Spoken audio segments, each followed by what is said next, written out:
Chapter 11. Alistair Granbell, you are listening at novelfull.audio. I'm sorry. It's just not working. Alistair, please forgive me. I love you, but what we want is too different. Please. Be happy and don't forget to eat healthily, okay? Goodbye. My honey bear. Asterisk beep. Beep. Beep, asterisk. A tall man with wide shoulders sat hunched on a black sofa, the flashing red light of his Magitech receiver, a beautiful but tearful voice that began to crack and fall apart as she spoke more, the sound replaying in his mind and the room repeatedly. Phew. I guess that's that. His lips pursed as smoke blew from his lips, the blazing tip of his Manasite dragon stick taking in the sweet fragrance, causing his entire body to feel relaxed as it boosted his mana's regeneration no matter how meager it might be. Even to the end, you were still the same, Phyllis. Thank you for the wonderful memories. His deep, gruff voice sounded like a movie announcer in the small apartment with wine-red walls and a black velvet carpet. Darkness filled the room, like an encroaching fog seeping into the most desolate corner, sirens blaring outside his window, a cheap apartment in the city center just outside the slums where all sorts of dark monsters dwelled. 6 years have gone. Just like that. Alistair's mind was almost dull to pain, no longer able to feel the intense emotions from earlier today. His superior's scolding now seemed like a gentle and soothing lullaby. The sound of the static from his TV filling the small apartment room, now with various items missing, seemed to have been taken in a rush as some of the smaller items were still lying around. The man with tanned bronze skin tapped the tip of his dragon stick into the metal tray, a burst of smoke before a swirl of magical particles began to flutter from the bottom, sucking the smoke into a small ball before it dispersed with a faint fruity aroma. Still grasping to the threads of chance, Alistair wanted to believe she would accept his situation, struggling to accept the situation, only causing a throbbing pain inside his dull maze of a mind muddled and blurry. He wasn't sure if he had become heartless or if this mundane and dull life had eaten away at his passion and enthusiasm from 10 years ago. Now at 28, he felt like a broken toy tossed to the side by its owner. Leaning back, the black leather couch began to creak, a series of memories with her coming to his mind, from watching the new release of a romance movie together, laughing at her tears and snotty nose, to images of her plump behind shaking from his violent thrusts. A couch filled with the memories and scent of her. Alistair and Phyllis had broken up nearly a week ago, his mind finally starting to recover and regain his sanity, while inside his hand was a leaflet given to him during his hasty lunch at work. Become an adventurer. Are you sick of a boring life? Want to earn lots of money and live a life of luxury? Then look no further. The local Dungeon Bureau is recruiting new adventurers of any age. Come to your local Dungeon Bureau office to register. Be a new you. A better you. His eyes looked at the glossy leaflet with a picture of several people of various races shining brightly. Alistair felt a slight tinge of curiosity in his heart, always wanting to try something new but putting his desires and dreams on the line. Alistair began to scan his apartment's main room once more.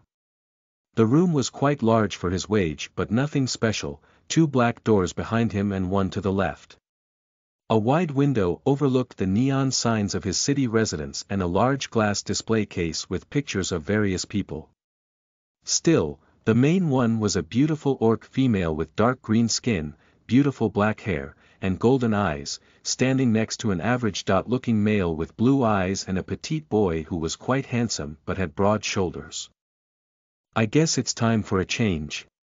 Alistair stood up, groaning at the pain in his lower back. Some hope that knew him could fix his aging body as his large hands brushed back his mid-length raven hair, 2 striking neon blue pupils looking at the glass case, a white shirt stretched over his bulky, muscular frame, handsome features and a deep outline.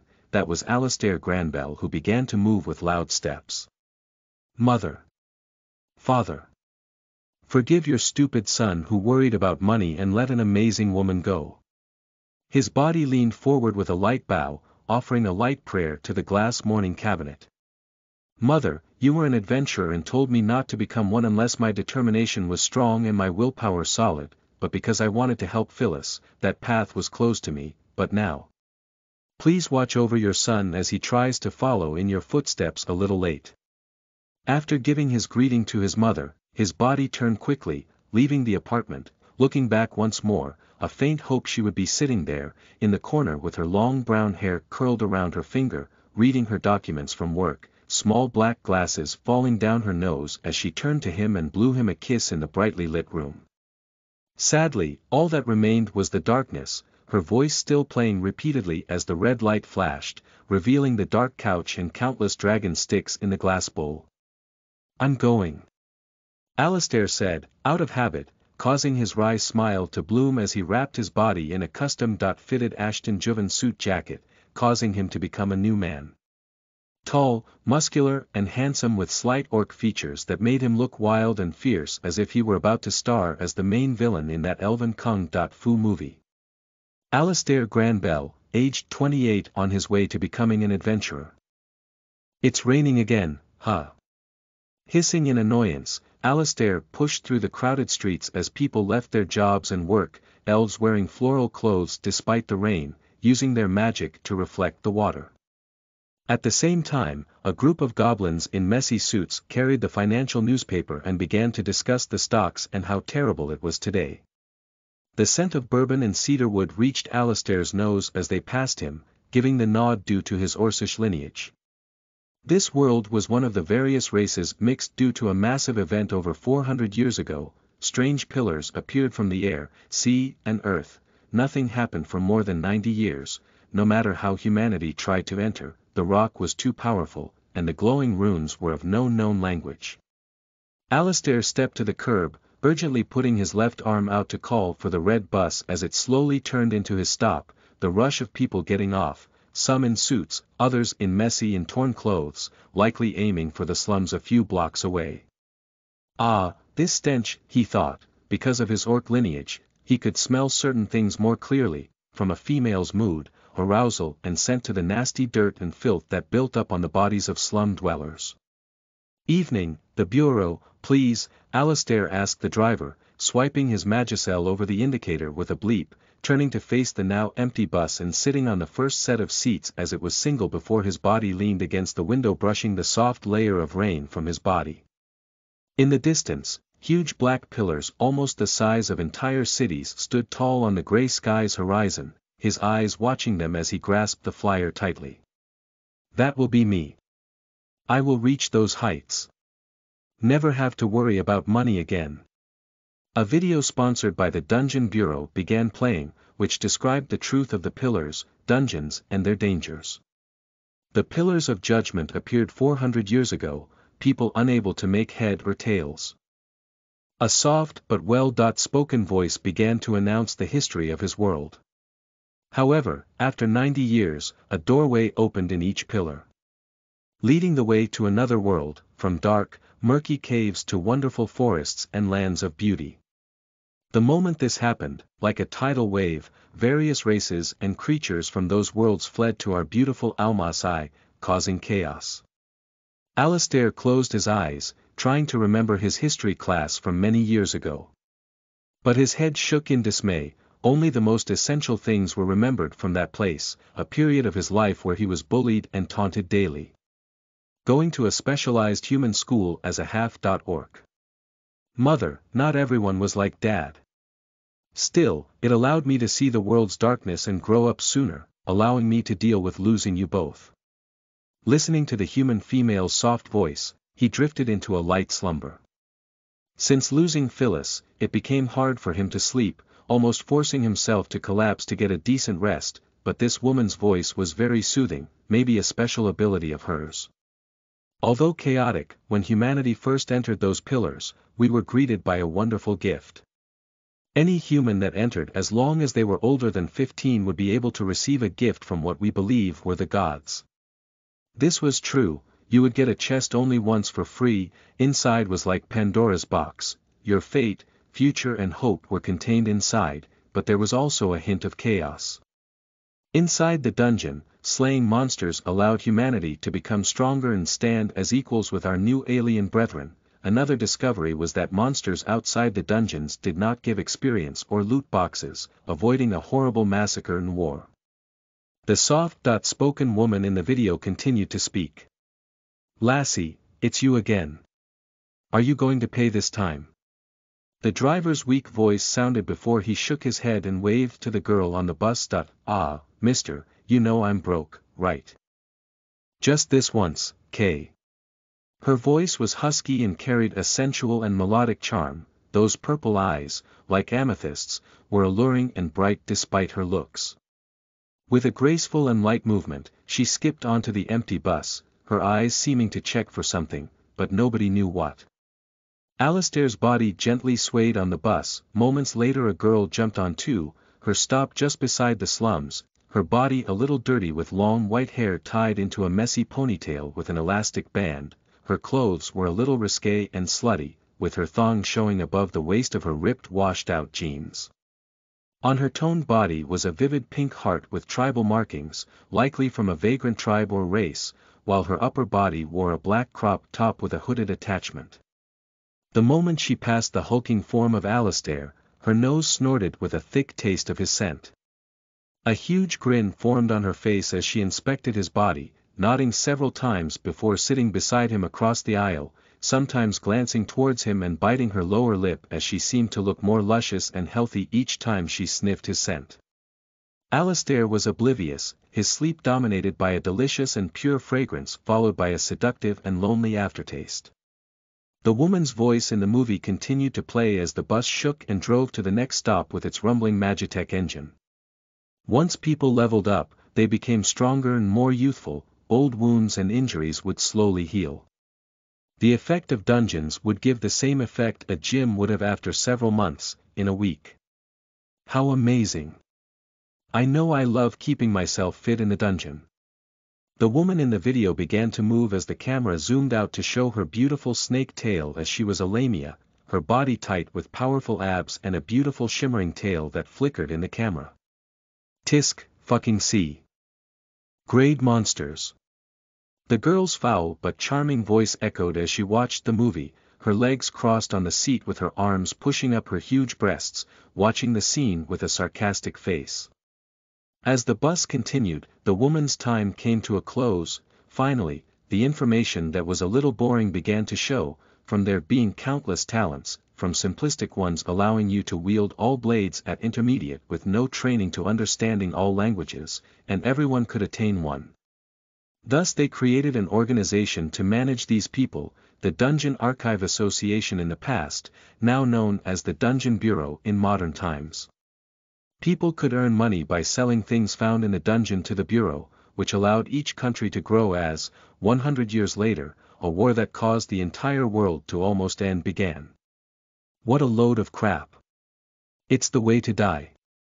The slum girl's voice sounded as she pressed the bell and skipped towards the exit, leaning close to the sleeping Alistair's neck, taking a deep sniff of his scent as if it was delicious, her face filled with an entranced look, as she lightly pressed her lips against his neck. "Phyllis." Alistair's voice sounded. The deep and masculine voice sending chills and excitement up the slum girl's body before she frowned and gave him a middle finger. "I ain't Phyllis, Tisk." Her actions were like this, but her face was smiling as she gave him one last look before skirting off and throwing a kiss at the driver. "Thank you, driver. See you in a few hours. These damn monster girls. All so strange and loose. Back in my day." Thus the driver began to monologue about the girls in his time, his grey hair and messy stubble reflected in the mirror as he watched the sleeping Alistair with a wry smile. Almost 30 minutes later, after the bus spent time picking up and dropping off various people, it finally came to the last depot. The engine rattled, dying down as the bus stopped. The gentle driver nudged, waking up the sleeping Alistair before wiping his tired eyes. "Where am I?" he asked in a dazed voice, struggling to his feet with clumsy movement, almost crushing the metal bars with his firm grip. "Ho ho ho, come on, lad, are you already going senile? We're at your destination." The final stop. The Dungeon Bureau. Good luck, I hope you can tell me about it on the way home later. The old man once again tapped his shoulder, looking up at the tall Alistair. Somehow this boy always worked hard. For 4 years this boy got the bus at the earliest time and returned at the latest on most nights, causing the old man to worry for him. As he watched Alistair in his black suit walking towards the huge glass doors, he couldn't help but smile, remembering his past, the tattoo on his right shoulder under the mottled and messy driver's shirt with the letter, which was his former guild rank. Go get, lad, I know you will do well. Just like your late mother. Alistair Granbell took his step to follow his mother's path. A broad and powerful back vanished into the glass doors, with a distant bell ringing as the old man looked at an old picture, the same man and woman that the boy worshipped. Inside his locket beside them another girl and an older man who looked a spitting image of the human girl and the old driver sitting on the old red bus. Chapter 22. Raven, a tribute to the departed. You are listening at novelfull.audio. Ping pong, the melodic sound of the Magitech bell sounded as Alistair's muscular frame passed through the door with heavy and uncertain steps. He was met by the wondrous scent of lavender and citrus before his eyes looked around the room curiously. It's not like I imagined, he thought, wondering where all the burly, sweaty men were hiding. Alistair stepped further into the lobby, a warm sensation from the magical device that managed the room's temperature. Taking a deep breath, he analyzed how impressive this high-class building was. The sweet scent of lavender assaulted him. To his left was a small room with beautiful dark wooden tables and groups of cute women in different clothes, from business suits to fantasy-style battle gear. They all giggled and laughed while drinking various cocktails and drinks. No man was in sight in this strange world, like the paradise of Eden awaiting his entrance. But then he was awakened by the Women's Day, No Men Allowed sign in neon pink above the door and could only click his tongue, wanting to grab a dragon stick, but the no smoking sign was visible too. What a wonderful world, so different from the dark and gloomy shithole I knew. His gruff voice sounded, a light echo as a woman's cough sounded from a distance. Slowly, his head looked towards the sound, curiosity filling his mind. Ahem. Wow. The grandeur of the reception desk immediately struck him. Made of gleaming white marble and accented with gold, it exuded an air of sophistication and elegance, like a country bumpkin. Our half-orc hero stepped forwards towards the desk, his soft black hair swaying gracefully as the tips brushed past his high-quality suit as he leaned forward onto the desk. Tap. Tap. Tap. Emily wrote her green mana like dancing leaves on her tablet as her silver rimmed glasses slid down her nose, the stern look suiting her beautiful black suit with silver trimmings. The desk itself was adorned with an intricate pattern of swirling vines, further adding to the fusion of modern technology and fantastical aesthetics. Change the meeting with Class D. Havoc to Friday the 5th, delete the Class G. Spiral's data subject deceased. Her soft voice was like a melodic sound barely audible as she wrote on the pad with a sparking green light from her delicate fingers. With a loud click, she placed the tablet on her desk, slowly looking up towards him, brilliant green eyes staring straight into Alistair's face. Her emotionless face showed a faint smile before she fixed her posture and opened her soft green lips.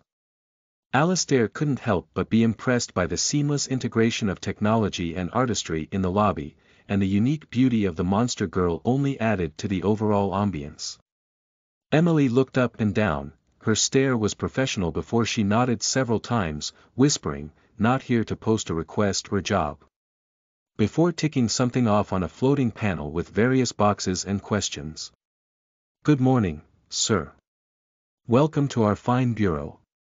My name is Emily, and I'll be your receptionist for today. How may I assist you? Do you have an appointment, or are you here to join us?" "Nice to meet you, Miss Emily. I am Alistair Granbell, and I wish to become a new me, a better me." Alistair was filled with strong enthusiasm. For a moment, he forgot the beautiful face of Phyllis, the pain of breaking up, and instead, a strange excitement filled him as he slammed the marble by accident with a loud thud filling the room. The three security guards quickly looked towards the desk, while Emily shook her head and smiled wryly as she waved them away. This guy, he's so intense. I can practically feel his powerful pheromones. Very well, Mr. Granbell, would you please allow me to scan your body and create a Magi profile of your current health, age and past? It's a routine exam that takes a few moments. You might feel slight discomfort, but it's to check you are not dying, a criminal or a former applicant. With his current mindset, nothing could change him. Even if she asked him to strip naked, he would, much less a mere Magi.scan which he'd been subject to at his old job countless times. The cold receptionist narrowed her eyes when he nodded, smiling as she stood up, revealing her true form. This beautiful busty lady was a dryad. The thorns and vines along the sides of the desk were her own as she stepped forward, leaning over the desk with her heavy breast squishing onto the marble, her fair-skinned cleavage that squashed together able to distract Alistair just enough that her smile became a sneer. With the flick of her wrist, Alistair realized this was a more intrusive check than his former job. A strange jolt of electricity and burning fire began to swirl around his body, causing him to shudder and grasp onto the marble for dear life.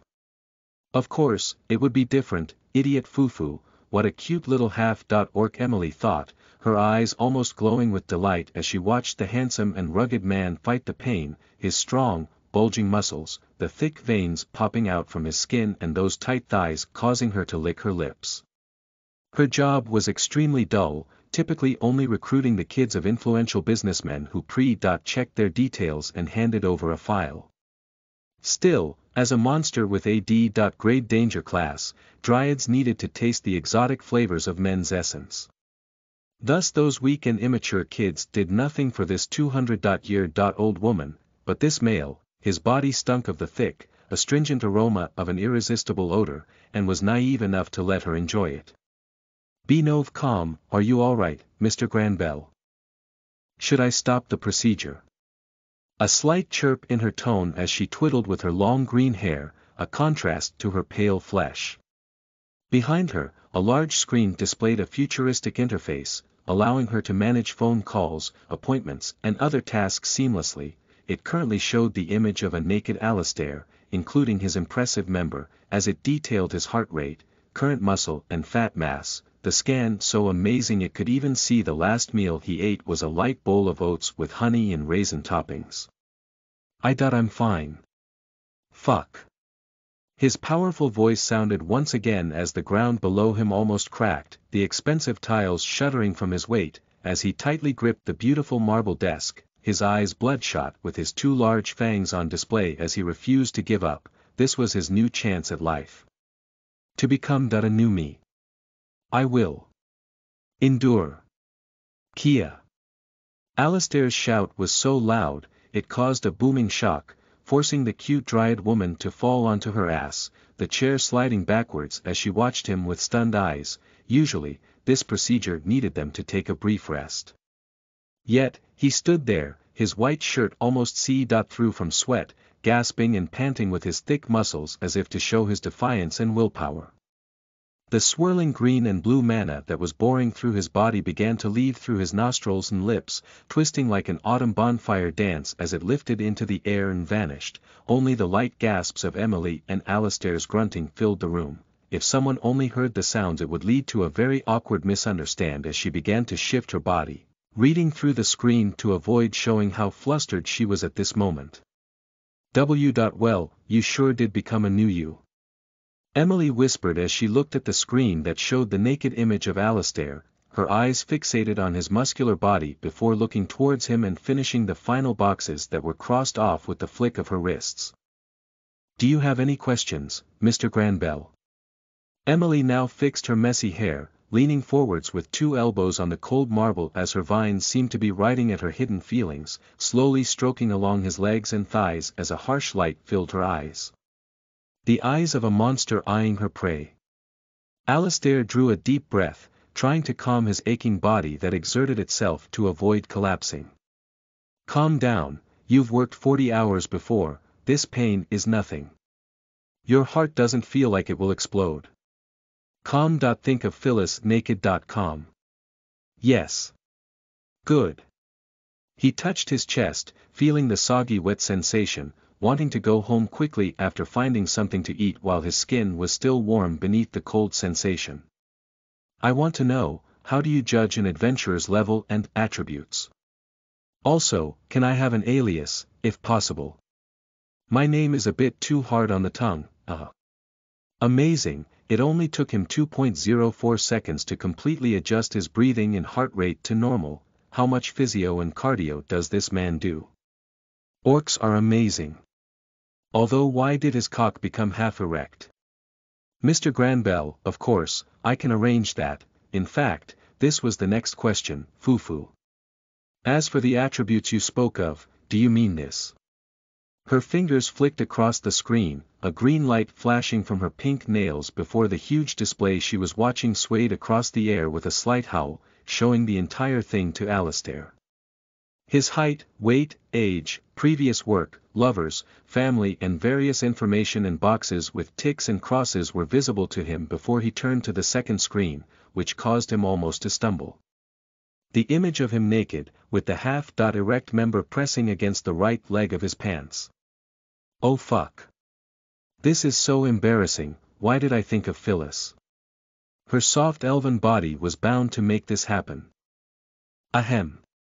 Alistair cleared his throat before looking across the information that even he didn't know about his mother and father meeting as rookie adventurers, also learning the crush he lost his virginity to is now deceased. He took several steps forward, leaning close to see various stories as the receptionist just leaned on her palms and watched this man who would speak and narrate his thoughts about the various things written, like how it was wrong, he lost his first time to her bottom hole due to their youthful mistake and there was a lot of blood. What a silly man, why are you saying it out loud? Bragging. This old woman is still a damn dried up flower, without any pollen or nectar to make her bloom. Emily felt a little bitter, taking this job years ago, thinking it would mean she would get herself a rich and talented man. Still, sadly all the males who became adventurers chose women like elves or ethereal races over monster girls. The last page was titled Status. O. Alistair Granbell O. Human/High Orc O. Age 28 O. Blood type O.Z1 O. Class not applicable. Attributes, average equals 1, strength. 2.4 agility. 1.1 stamina. 2.5.1.9 drained, vitality. 2.5.1.9 drained, intellect. 1.2 wisdom. 1.5 notes O. A healthy half-orc with strong willpower and endurance seems to be drained daily by a high-class succubus or other creature. However, it seems this slowly increases his power daily rather than having negative effects. Administrator will confirm, keep monitored. Oh, son of a former S.rank warrior. Pass the trivial matters and grant his application. Administrator Flora. Alistair noticed that skills and magic tabs were gray. When he focused on them, a strange sensation formed, sending the information directly to his brain. Please attain a class and talent to view skills and magic. While reading the small information, Emily watched him with great amusement. The fact he could survive the draining of another monster and remain over 2.5 times more than the average of all creatures who registered with the guild she wanted to tame him, let him give her a small meal each time he visits. Just a little bit won't hurt him, right? Mr. Granbell. Mr. Granbell. Alistair lost his focus, seeing his attributes made sense as to why Phyllis always cried and complained when he got back from work in the mood, a wry smile on his face as he shook his head, trying to remove her memories from his mind once again. Stop dwelling on the past, a good memory but nothing more. What's the matter, Emily? Because he was a little frustrated with Phyllis's thoughts, so he called the receptionist by her name, earning a smile and flutter of her long eyelashes, before her soft lips opened and reminded him of something that had left his mind. What name would you like me to use as your alias, Alistair? Emily, too, dropped the formalities as her vines became more animated. rustling around the marble as small flowers bloomed on her formerly dying branches, all from the small amount of essence that seeped from his body. I will make sure to repay you for this, Alistair Granbell. It might be a slightly tiresome feeling to you, for us monster girls. It's a matter of life and death. Please call me Raven. Alistair's eyes moved to the passage about his mother and father. Under their names were two titles. Morgrena, the Lady of the Raven Tempest, Sylvester Belhume, the Bird of Prey. Alistair decided to fuse these two titles, a homage to his parents and the names he had known all his life growing up, always admiring and loving them. His fingers began to hover over the box that appeared the moment he spoke, asking him to confirm the name and add a note below, a public note to any that searched or saw his ID. Raven, a tribute to the departed. Chapter 3-3. Adventurer. Class. G. You are listening at novelfull.audio. N. From here on, unless speaking to people unrelated to the guild or his past, Alistair will use the pseudonym Raven whenever taking part in adventures or his new life to keep people at a distance. Oh. Who would have thought, despite his touch and fierce exterior, he was such a nice boy deep inside? Emily thought as she began to move her attention to the main screen. Tap. Tap. Tap. Her fingers began to move across the smooth keys, brilliant green vines wrapping around her fingers as she began to accelerate her typing.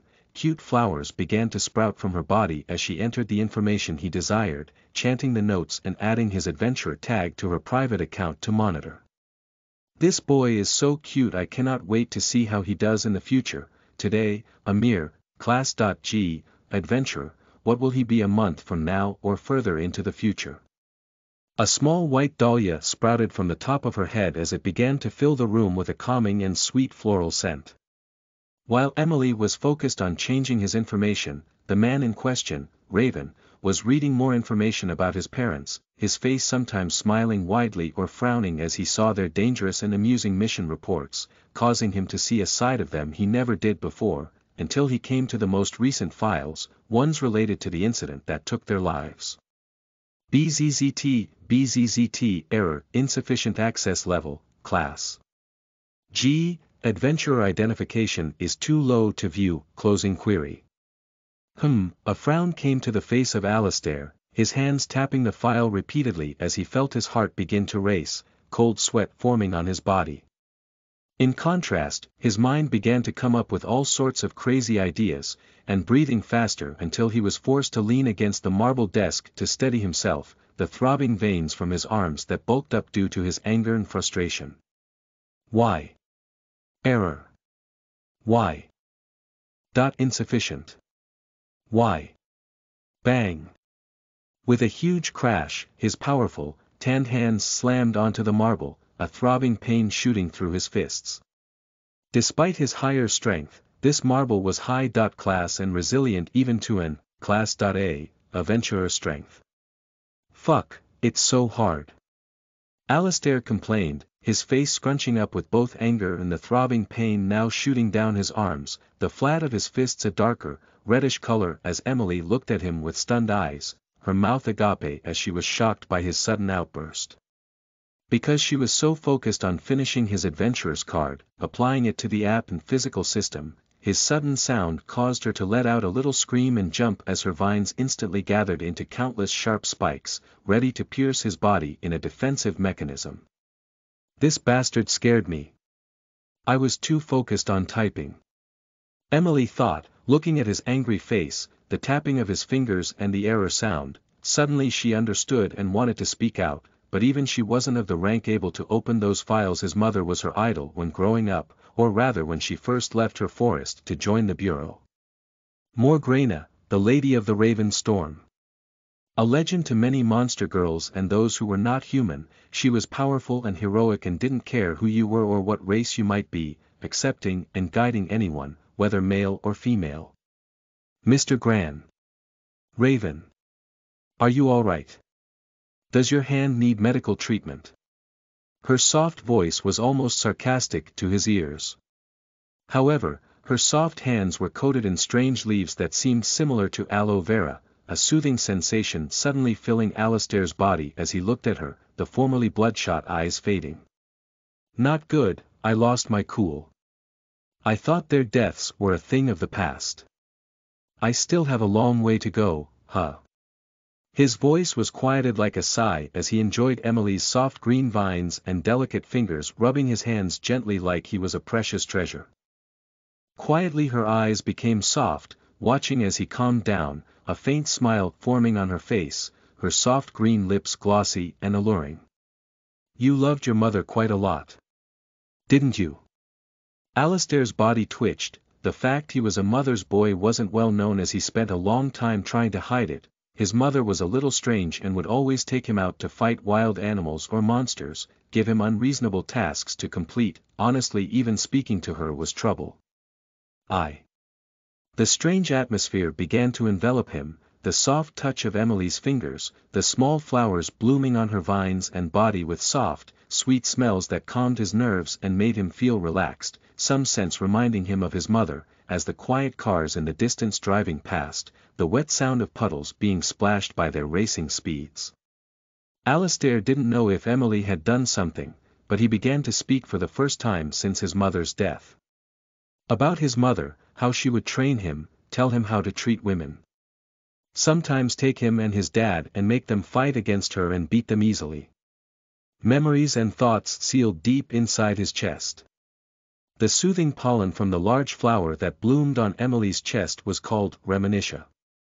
A flower that soothed violent tendencies brought out a person's deepest and most peaceful memories. As Emily quietly listened, long having closed the front desk, what Alistair saw was merely the reflection of an animation playing.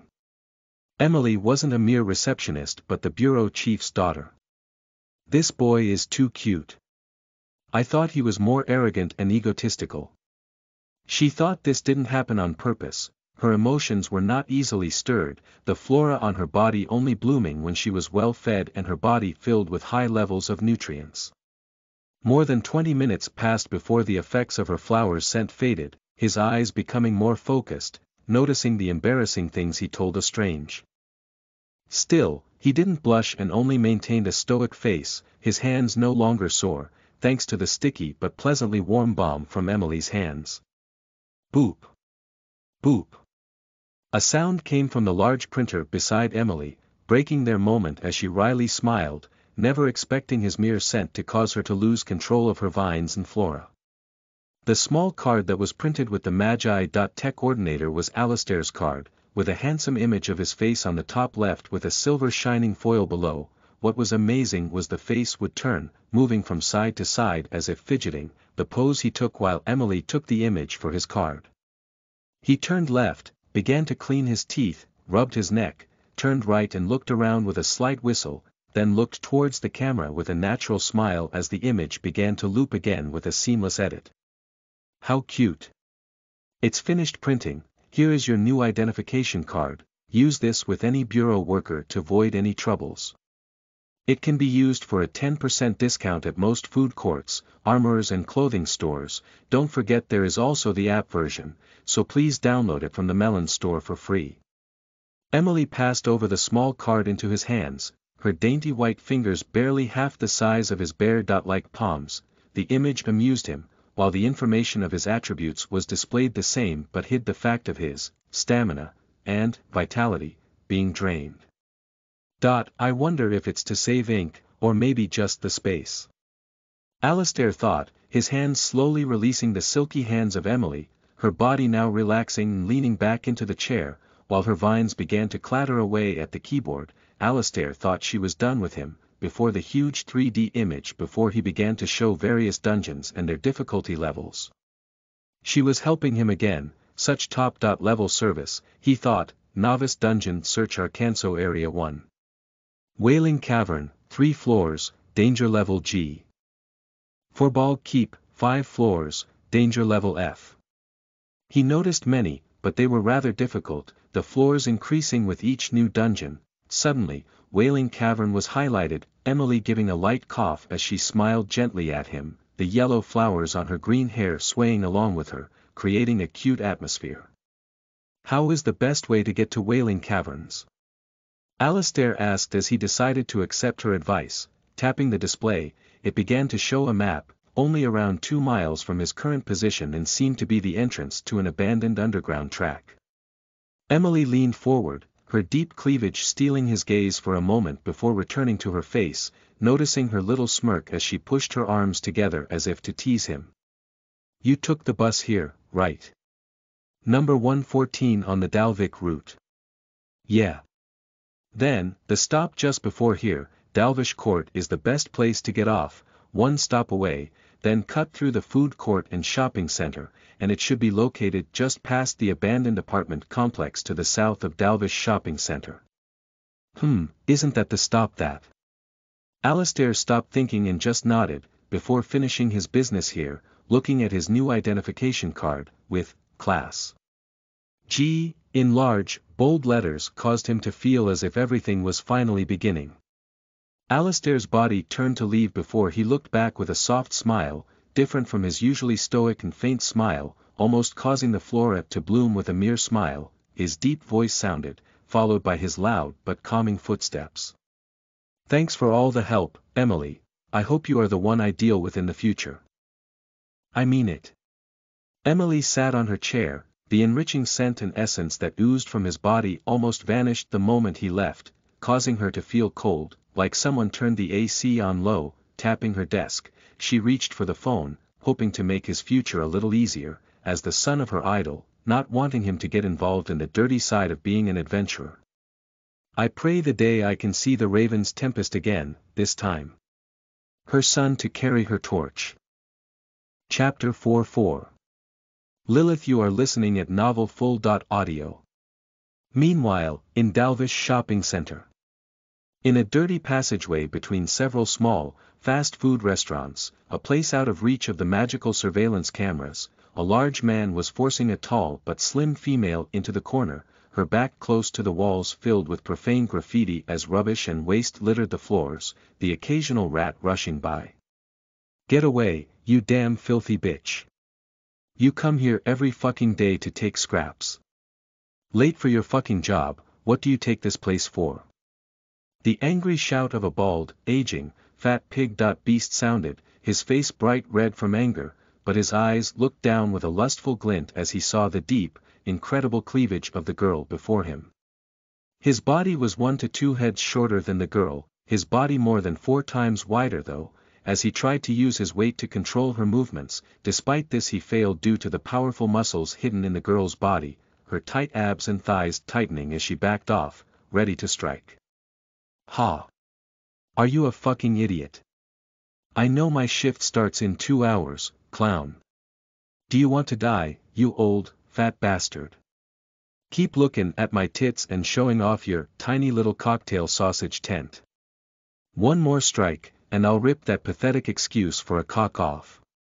Today she arrived at work earlier due to her happy mood, tasting his thick essence that seemed to grow more refined each day since around a week ago, usually spending hours running around and trying to find some dropped money or scraps to sell to the traders.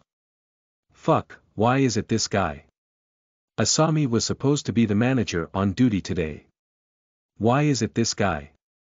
He always watches me with a nasty gaze, makes me pick things up and bend over in front of him. Damn fat bastard. This girl was the girl who sat across from Alistair on the bus earlier today, now stood with her back against the wall, her face calm as she lifted her leg and kicked the man against the wall, her powerful thighs filled with tight muscles as the overweight man began to tumble before he fell a few stairs, cutting open his forehead with a loud thud. Why are they always like this? Just because I have a succubus marking. Do they think I'll get on my knees for anyone? I am not a slut. Struggling, the man got to his feet, the flab on his stomach wobbling with each movement as his finger pointed towards her, drool spraying from his lips as he began to shake visibly. Why, you, little bitch? Do you want to be locked up? A mere slut wants to resist her master. Her head filled with heat, she was pissed off at this bastard, wanting to rush over and beat the shit out of him. However, a familiar smell began to fill her nose, like a pleasant dinner or wonderful dessert left unattended for her to snatch. He's here. Why? Today should be a work day until 11 p.m. That's why I'm working till 10:30 p.m. tonight. The girl thought before suddenly a thick arm shot out from behind her head, almost causing her to squeal, before it slammed the fat, pig-like beast against the wall, almost crushing his skull with force, causing slight cracks in the cheap cement. Ah! Why are you bullying this cute girl? Can't you see she doesn't want to sleep with you? You're old enough to be her grandfather, have some shame, mate. Her eyes were focused on his body, the tall man with almond skin, his eyes narrow but vibrant as the blue iris almost shone in this dirty shopping center. Alistair didn't care that much, but this girl was an acquaintance of sorts. For the past 4 years, every day, she would get on the bus at the same stop, always looking ragged and dirty, sometimes in the same clothes as the day before, then would also get the same bus home. Thus he couldn't just watch as this old man tried to force her into performing lewd acts. Just because she has a succubus crest, why does this girl always get so much attention and prejudice? Come to think of it, I don't even know her name. Holding the fat pig in mid-air, his nasty spit and slimy skin almost rubbed on Alistair's suit, causing him to frown.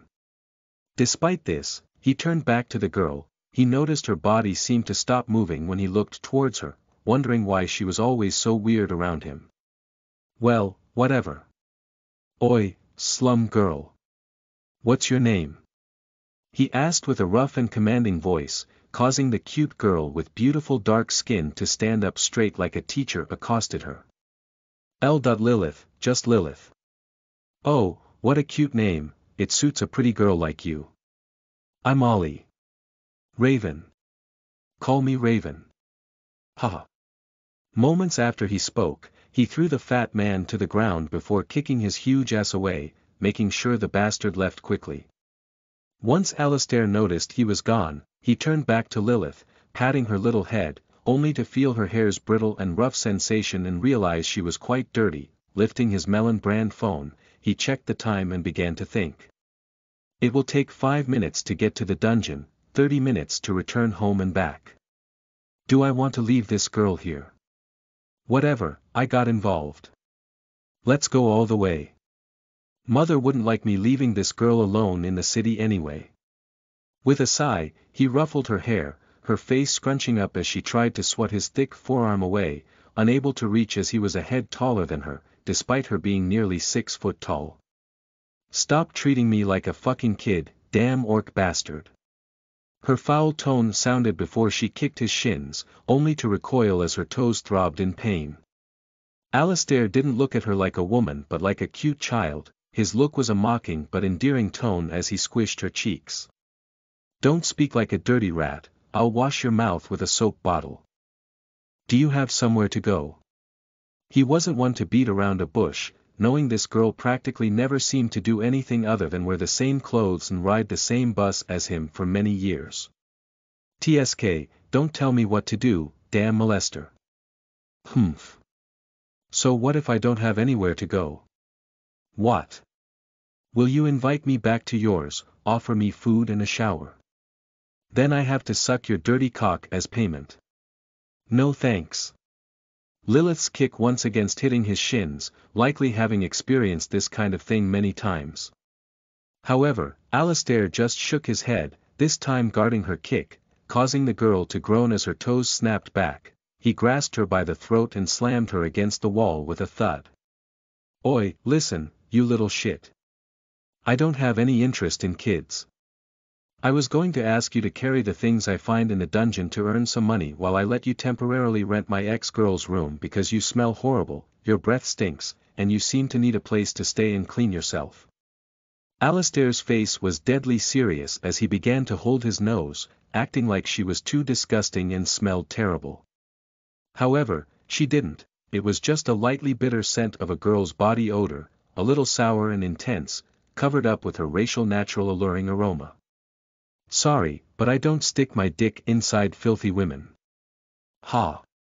Where's your fucking delicacy, fuck? I don't stink. It doesn't smell. Right. I am not that bad. Right. What do I do? He thinks I smell. Ah.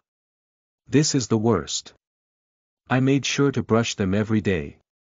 Alistair just smiled, watching her reaction, turned his body and walked back towards the bus station. His life wouldn't end if he delayed going to the dungeon for a few hours. His mother said to never leave a young girl alone at night.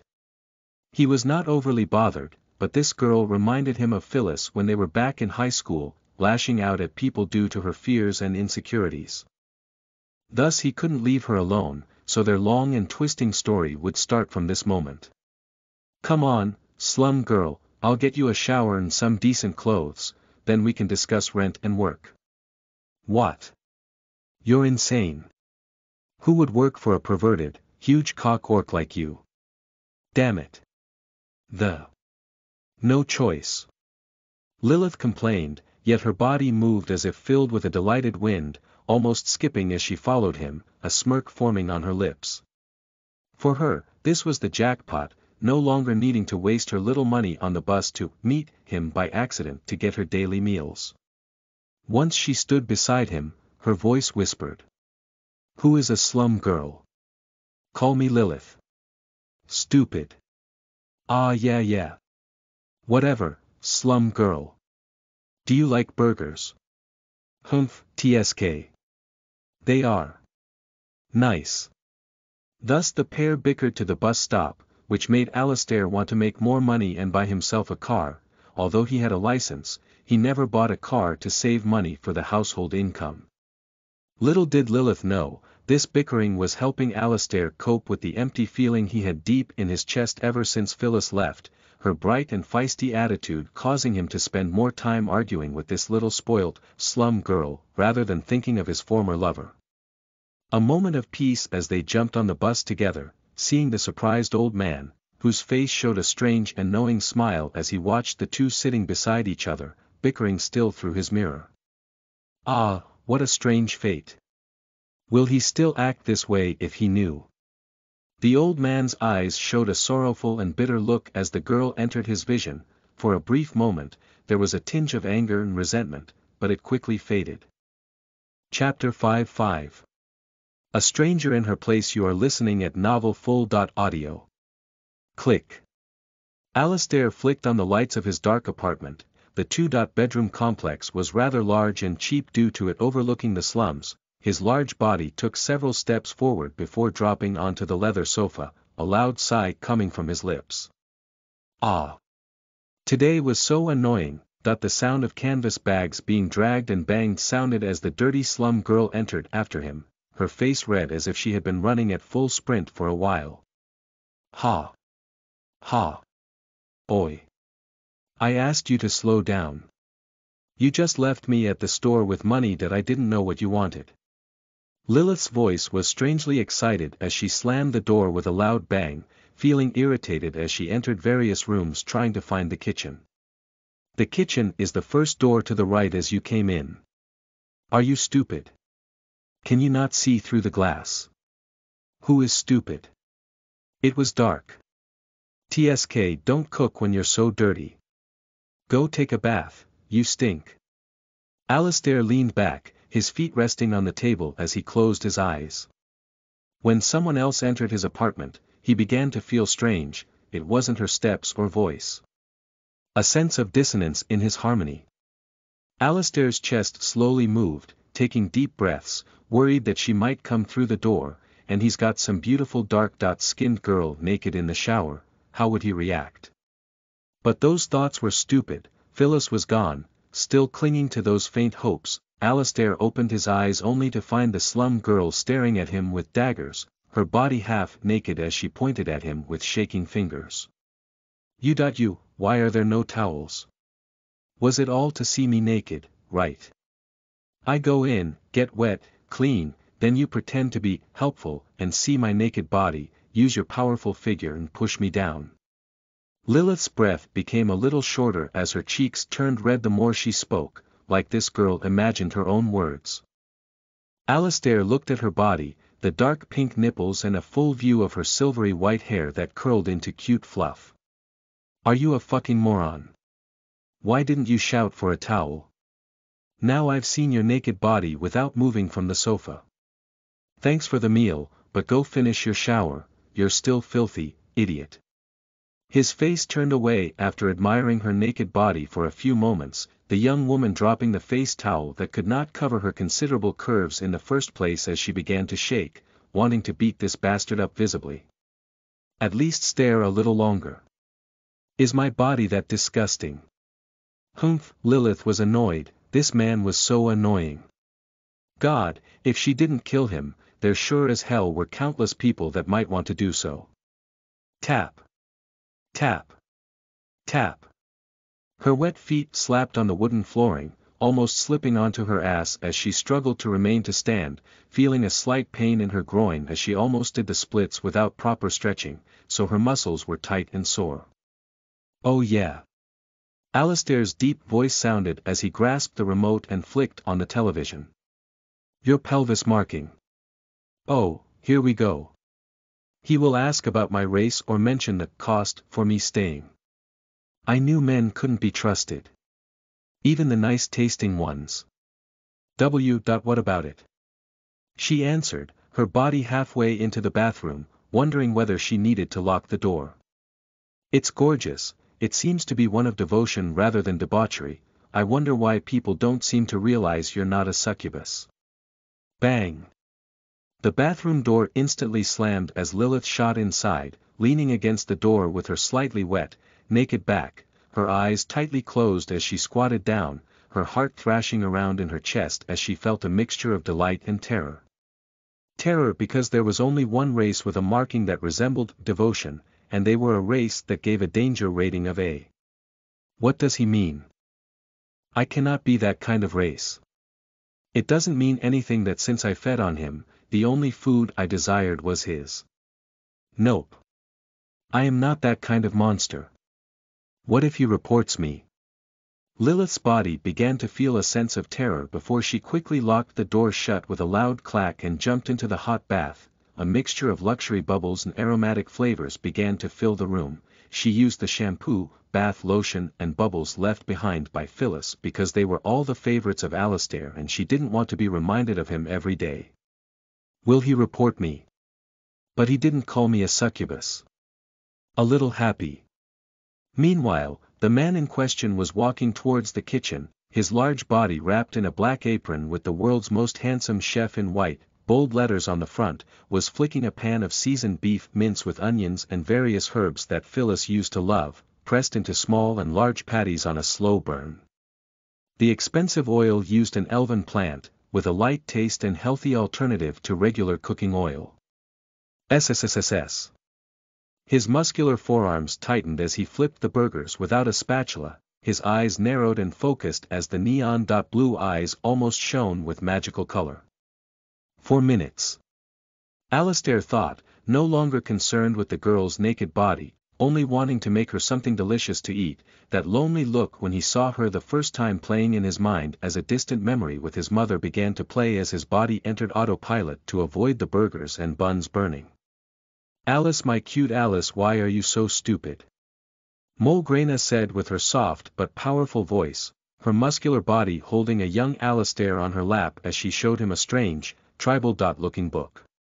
Listen well, Alice, this marking is not a succubus as the marks are usually based on the image that resembles debauchery or pleasure, okay? Theta his mother then began to show him another book, the marking was similar to the young mother in the photograph.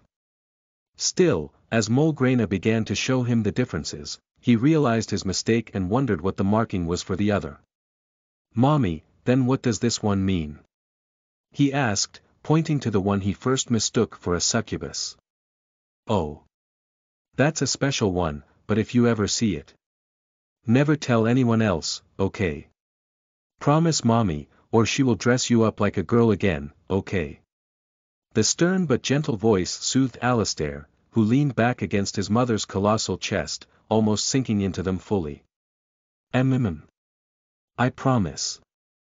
Like a bright sun, his mother's eyes lit up as she couldn't resist how cute he was, for several minutes, her arms hugged and smothered Alistair in kisses, smooches and tight loving hugs that almost suffocated him on several occasions.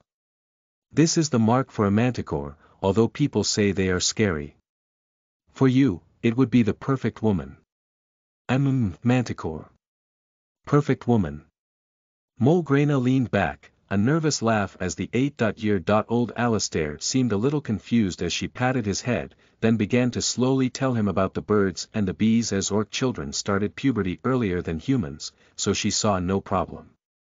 It was a problem, as his dad came home and scolded her, telling Alistair to remain his cute little Alice for a few more years, with tears in his eyes, bribing the cute Alice with ice creams. Alistair's mind came out from the dream-like state. Since he stopped dating Phyllis, the memories of his parents became clearer, as if he was using them to deal with the loneliness of her being gone, although his face seemed angry, with veins popping from his forehead. Damn old man, calling me Alice all the time. Mother was fine. Mother would beat me.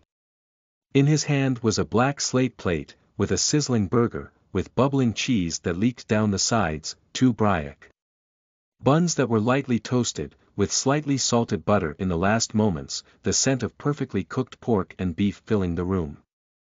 I didn't know if she liked beef or pork. So I made a hamburger and beef burger. Normally it was a habit because elves didn't eat beef. Thus he would have to do this for Phyllis, causing a slight thud in his chest.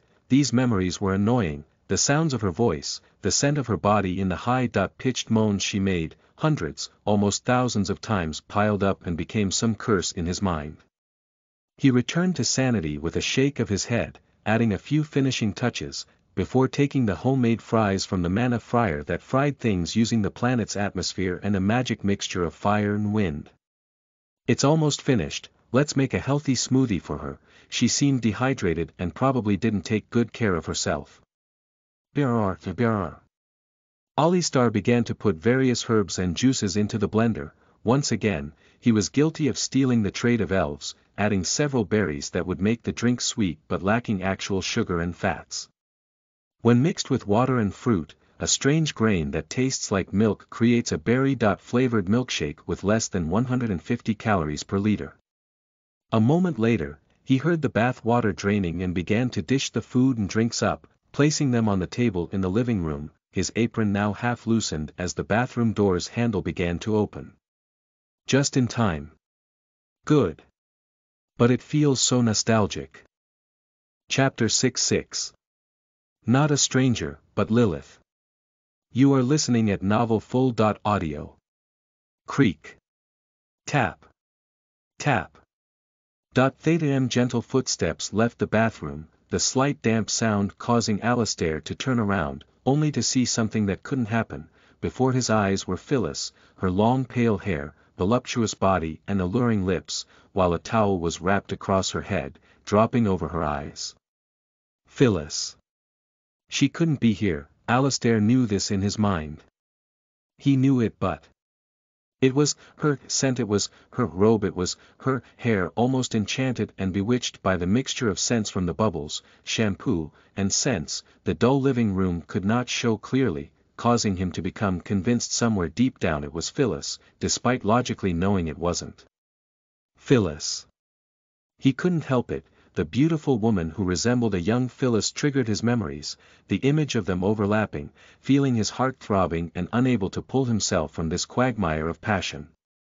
The sight was so uncanny that his feet began to step forward faster than usual, causing him to seem like a phantom, approaching the girl before she could lower the towel to greet him, the delicious scent filling her nose before she felt him approaching. Lilith was only wearing a thin robe left on the door, with a strange name written in Elvish. It wasn't very revealing, yet it still managed to show off every curve of her slender figure and hint towards more intimate areas. She wore no underwear beneath the garment, which caused her to feel incredibly exposed when standing next to Alistair, who was dressed in nothing but loose-fitting shorts and a black shirt, which he changed before making the food, his apron dropping to the ground as he stepped forward earlier. Her cheeks flushed as they came closer together, their bodies brushing against each other, causing her heart to beat faster. Alistair's hands pressed Lilith against the living room wall with a slight thud, her body tensing as the towel dropped to her feet, the thin robe also opening to reveal her warm, damp flesh and swaying breasts. As if he was possessed, with slightly glazed eyes, he leaned forward too quickly for Lilith to react before she suddenly felt a man's lips press against hers for the first time in her life, causing her marking to glow a bright pink before turning deep purple, her entire body instantly energized from the moment their lips touched, before snapping out of the wonderful feeling. "What are you doing?" Lilith gasped, trying to push away Alistair. "I thought we agreed." But Alistair didn't listen. He took hold of her by the waist, pulling her close again until their lips met again, the kiss lasting longer than ever before. His tongue pushed into her mouth, tasting her sweet nectar, making her moan softly. Lilith tried to pull back but could not escape his grip, her arms pinned behind her. "Why?" Luckily, he pulled from her before doing anything too extreme. She could see a sense of desolation, loneliness and loss in his eyes as he whispered in a gentle voice, nothing like his usual bickering voice, the speaking tone. "I've missed you so much. Phyllis." The young woman looked at him, confused, unable to understand what he meant. But then she remembered how he had been acting since returning home, his moods changing rapidly between happy and sad. Then there was the way he acted after seeing her naked, no reaction, but the moment she bathed using the things in the bathroom, then this robe. Realizing the strange name was Phyllis. This idiot. Mistaking me for someone else. Her face turned red, her anger rising as she glared at him. "You're mistaken." His expression changed to confusion, his hand holding her wrist gently, almost tenderly. "No, I'm not," he said quietly, looking down at her with his beautiful blue eyes, but then a sudden clarity came to his face, like the morning after the storm clouds pass, his grip became looser but still held her firmly. Alistair looked into her eyes while Lilith gulped as she peered at his face. Their lips were still close enough to brush against each other each time one moved them or took a deep breath, which caused her body to shudder. The purple light and mark now completely changed and formed a full pattern. The next time she sees Lilith would understand, and Alistair too would know after summer studying. It's not her. It's not her. He thought almost obsessively, but still. A lingering charm and sweet taste filled his mouth, while her eyes looked at him, there was no fear or anger but a sense of lust and happiness. "No. I cannot take advantage of this girl. She needs support, not this. But I cannot give her a bad first memory." But he looked at her, a strange look that only seemed apologetic momentarily. "Was it your first kiss?" Lilith blushed, nodding slowly. "Okay." His hand stroked her cheeks, lifting her chin with his thumb, his entire existence recorded in his neon-blue eyes. "Now let me kiss you as Lilith, the cute girl from the bus, not some phantasm from my past. Try not to faint, okay?" "Hugh. Idiot. I'm fine." Her mind stopped momentarily as he finally called her name, not slum girl or filthy kid, causing her to lower her guard and stare at him, with her violet eyes widening at his next words and actions before her hands relaxed and accepted the situation. She was not completely against it herself. "Then let me make it better," he whispered, leaning forward again, kissing her deeply, his tongue pushing into her mouth, tasting her sweet juices. A soft moan escaped Lilith's throat, her legs trembling under her as she felt herself being taken by the powerful warrior, her desire growing stronger with each passing second. With a gasp, Lilith broke free from Alistair's grasp, stumbling backwards and tripping over the edge of a chair. As she fell, her robe opened further, exposing even more skin to Alistair, who stared at her. Still, his eyes weren't lustful as she imagined, but rather a sense of disappointment. Thankfully, there was no regret as he took off his huge shirt before wrapping it around her body and tapping her nose. "I won't apologize, instead, thank you for the wonderful kiss. Now, how about we eat the food I cooked? I hate cold burgers." "Stupid. Kissing me twice. Bastard. Why is he so skilled?" I need to shower again. It's all sticky. But the burgers smell good. That did nothing wrong. Humph, you need to make my rent cheaper now, then I'll forgive you. Lilith wrapped her body in his black T-shirt before putting the robe on above them, now hiding her alluring body as she dashed into the kitchen. A small tail seemed to have grown from her ass as it dragged along the carpet, a strange lizard-like tail with a sharp-bladed spike at the end. Whatever. Just eat the damn burger.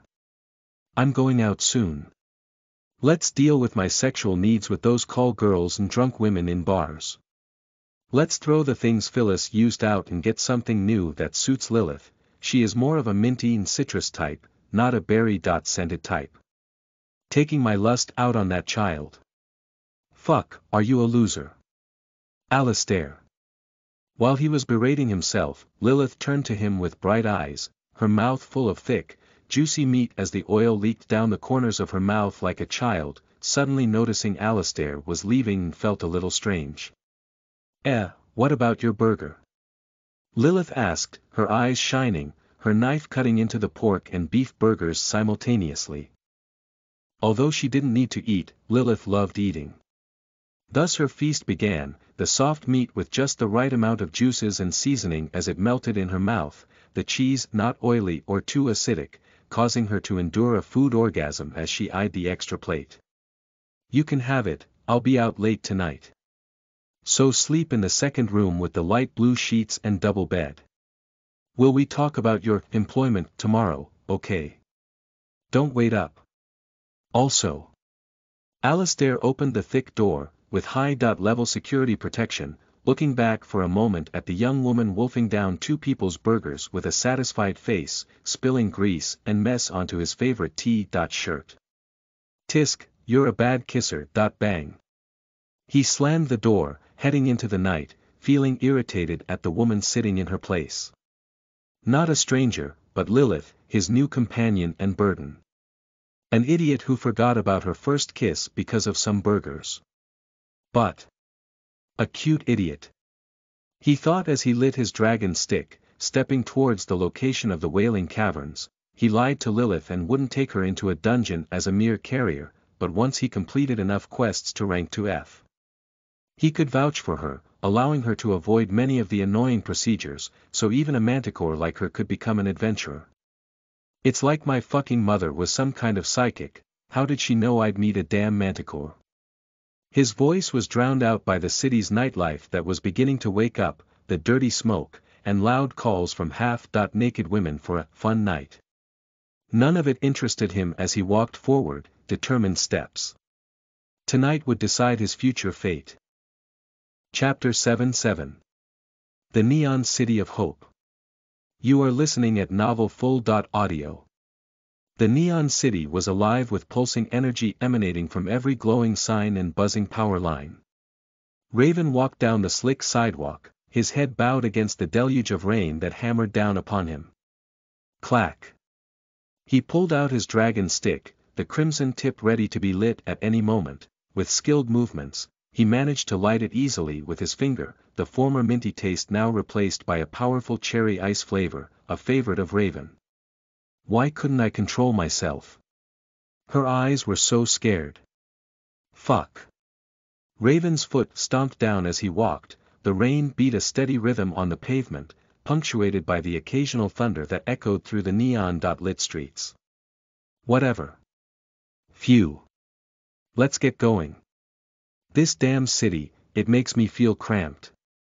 Whenever he was nervous, he would speak more to himself, feeling regret for taking her first kiss. However, he still believed his second action, to make it a good one, was correct. Raven began to observe the city. He rarely had the chance to see the city at night because he was usually working. The city seemed to take on a life of its own at night, the colors of the neon signs bleeding together in a dazzling display of light and shadow. Raven moved in a gloomy atmosphere, his shoulders hunched against the relentless rain. He didn't seem to be in a hurry, instead choosing to take slow, measured steps through the neon city. Occasionally, he would pause to take a drag from his stick, the orange glow of the ember casting his face in a warm light, He was handsome with a dark charm, as his tall frame and almond skin caused the women out for some fun to look his way. Orc males were popular, as rarely were they allowed to leave their villages. Stupid women. I don't have time for you. Raven thought, his pace speeding up to brush past them, ignoring their hopeful eyes and their attempts to enhance their cleavage and lips. Despite the constant din of the rain, Raven seemed lost in thought, his gaze fixed on the ground before him. His dragon pipe firing sounded, his almond skin illuminated by the street lights as his hulking body slogged down the steps. 7.37 Huh. The next bus should arrive in a few minutes. His eyes peered upwards. A female with barely anything on her body was holding a phallic object covered in a strange goo. These ads would show after 6 p.m. every night, as the sun would go down by 6 p.m. and rise at 6 a.m. Extremely long nights lead to a more night-based society. 30 credits an hour, huh? Raven slowly took a deep sip of his sweet cherry mana stick, the formed dull mood fading, his body energized as his small mana pool began to flow around his body, revitalizing him and filling him with a burst of energy and positive feelings. So a normal family needs 300 credits for a month for bills, food and leisure. This poor woman has to fuck more than 25 different males just to break even, and that's with the government's lowest ratio of payment for legal prostitutes. How lamentable. She is pretty, though, probably owned by a local cartel or millionaire. This kind of nonsensical thought ran through Raven's head, and he began to feel a bit cold, his body shuddering after noticing his white shirt was almost see-through. I forgot my jacket and coat. He thought, irritated at himself for letting a kiss affect him so badly. Thankfully, on the way out is a small porch, which in the past was filled with his clothes for work, otherwise, he'd be standing here now in his jogging shorts and half-naked. Can't complain much. At least I'm not naked. After taking another drag, Raven began to jog lightly, trying to arrive at the bus stop faster, tired of the feeling of the rain falling on his skin. Why are feelings so complicated? Phew. With his goal not far, his feet stopped, taking a deep breath as he felt a little winded, looking at the surroundings, bright neon signs, pretty women and males on the corners with various outfits calling to people who looked good as they walked past. Raven shook his head. This shit was nothing to do with him, as the strong icy mint flavor filled his mouth, the situation and surroundings became irrelevant. I don't need these things, just time. Creak. Raven's tall frame leaned against the shabby bus stop, as a small male in a suit and messy shirt stood at the opposite side. Neither of them said a word of greeting. This city wasn't as friendly as most were led to believe in the brochures before moving. A happy, friendly, and welcoming community. That was the city slogan. So stupid. He began to hum a quiet but melancholic melody under his breath, a song both his mother and Phyllis enjoyed, a piano piece written by a man who lost his wife and child to an accident, proclaimed himself to join them, however, when he attempted to kill himself.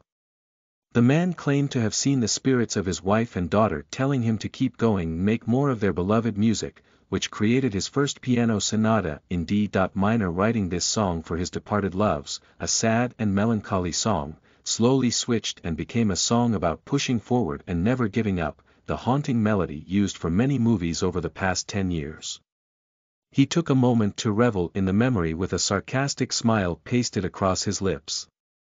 Imagine your favorite song reminded you of your late mother and ex-lover. What a cursed song. Trying to change the state of his mind, he began to watch the surroundings, people rushing past almost in a craze. Raven wondered if they were rushing home to meet their other halves, a warm and delicious dinner waiting for them as a strange feeling filled Raven's chest. Memories of the past began to flood his mind, as the cherry ice flavor filled his lungs, days with his mother fighting for his life through her training, as she would sing this song under her breath when he rested on her lap or when he suffered a hard day. Phyllis would give him a massage and comfort him while the composer's album was playing. The man who created this piece was lamentable. He lost his wife and daughter in an accident while attending a concerto in Perina, a city known for its wonderful history of music, from the western sirens to the elven tribes in the south. but the day he learned of his loss, in desperation, he tried to take his own life, jumping into the ocean of Perina City. Surprisingly, the man awoke from severe brain damage and flooded his lungs. His recovery was slow, but when interviewed, he claimed the voice of his late wife and daughter reached out to him, telling him to continue onward and keep playing the music they loved to hear. Thus upon recovery, this song called The Pianist's Lament was created for that purpose, a melancholy song written for piano in D minor about loss, despair, and then surrender until finally, a sense of hope and peace at the end of the song. Tisk. The mixture of thoughts and memories as he watched the people caused him to feel annoyed, stepping closer to the male in the messy suit, causing the man to recoil as orcs were much larger than humans, causing them to feel a sense of threat. Please, don't hurt me. Ha. What the fuck are you saying? Raven replied, his deep and powerful voice added to the thick smog from his exhaled cherry ice stick, causing the man to instantly break, his back slamming against the bus shelter before dashing away like he would be killed. Help. The man called before vanishing into the crowd. Raven stood silently, wondering if the guy knew the bus would arrive soon. Why cause such a fuss? Well, it is close to the slums, a pretty easy mistake. Those bastards would stab you for a few credits. WRR. The old red bus began to power down the road, its old chassis filled with scars, as Raven spotted the same driver as always. Damn, this old bastard never takes a day off. I've seen him almost every day, bar Sundays. And the day of the Great Flood. In the South. Negative emotions filled Raven's face as the bus stopped ahead of him. With a loud sound, the hydraulics of the door opened, revealing the old man's shit-eating grin as he gave a slight chuckle. Oh, the usual orc lad, why are you out so late? Strange indeed. Ah, old man. Are you still not fucking dead, eh? I need to go to the Wailing Caverns. So can you take me to the closest stop? Raven's body moved forward with more grace than usual as he hopped onto the bus, his huge frame and muscles causing the bus floor to lower slightly, tipping it to the left, while the driver looked at him, fumbling around his pockets, looking for his money and phone. Strange. The old driver was a little different from usual. Although his gray hairs and nasty beard were the same, there was a strange look of concern and worry in his eyes when Raven got on the bus after hearing his words about the dungeon. The same old driver as always, but a look of concern and worry before curiosity took control. Old man. I think I've forgotten. No worries, lad, just rest up. You look terrible. One fare won't make me bankrupt. How is the girl? From before? The old man asked with a slightly hoarse but friendly voice, his sentence towards the end a little more broken and concerned. Ah, thank God. My phone is still on the table next to Lilith. I hope she doesn't manage to unlock it and see the gallery.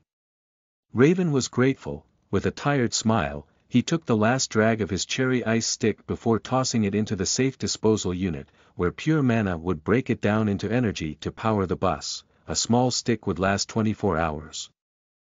Since the old man did me a favor. He also had the same device for his home, which would lower the bill by 30% a month, as it would only last a few hours in his apartment. His ass slammed down into his usual spot, a slight thud as the dust began to burst from the seat. Slowly, his body relaxed, the issue from earlier finally dealt with, as he looked at the old man, who still hadn't set off. Since he asked, Raven replied with a deep but cheerful voice, as if the gloomy him was something from the past.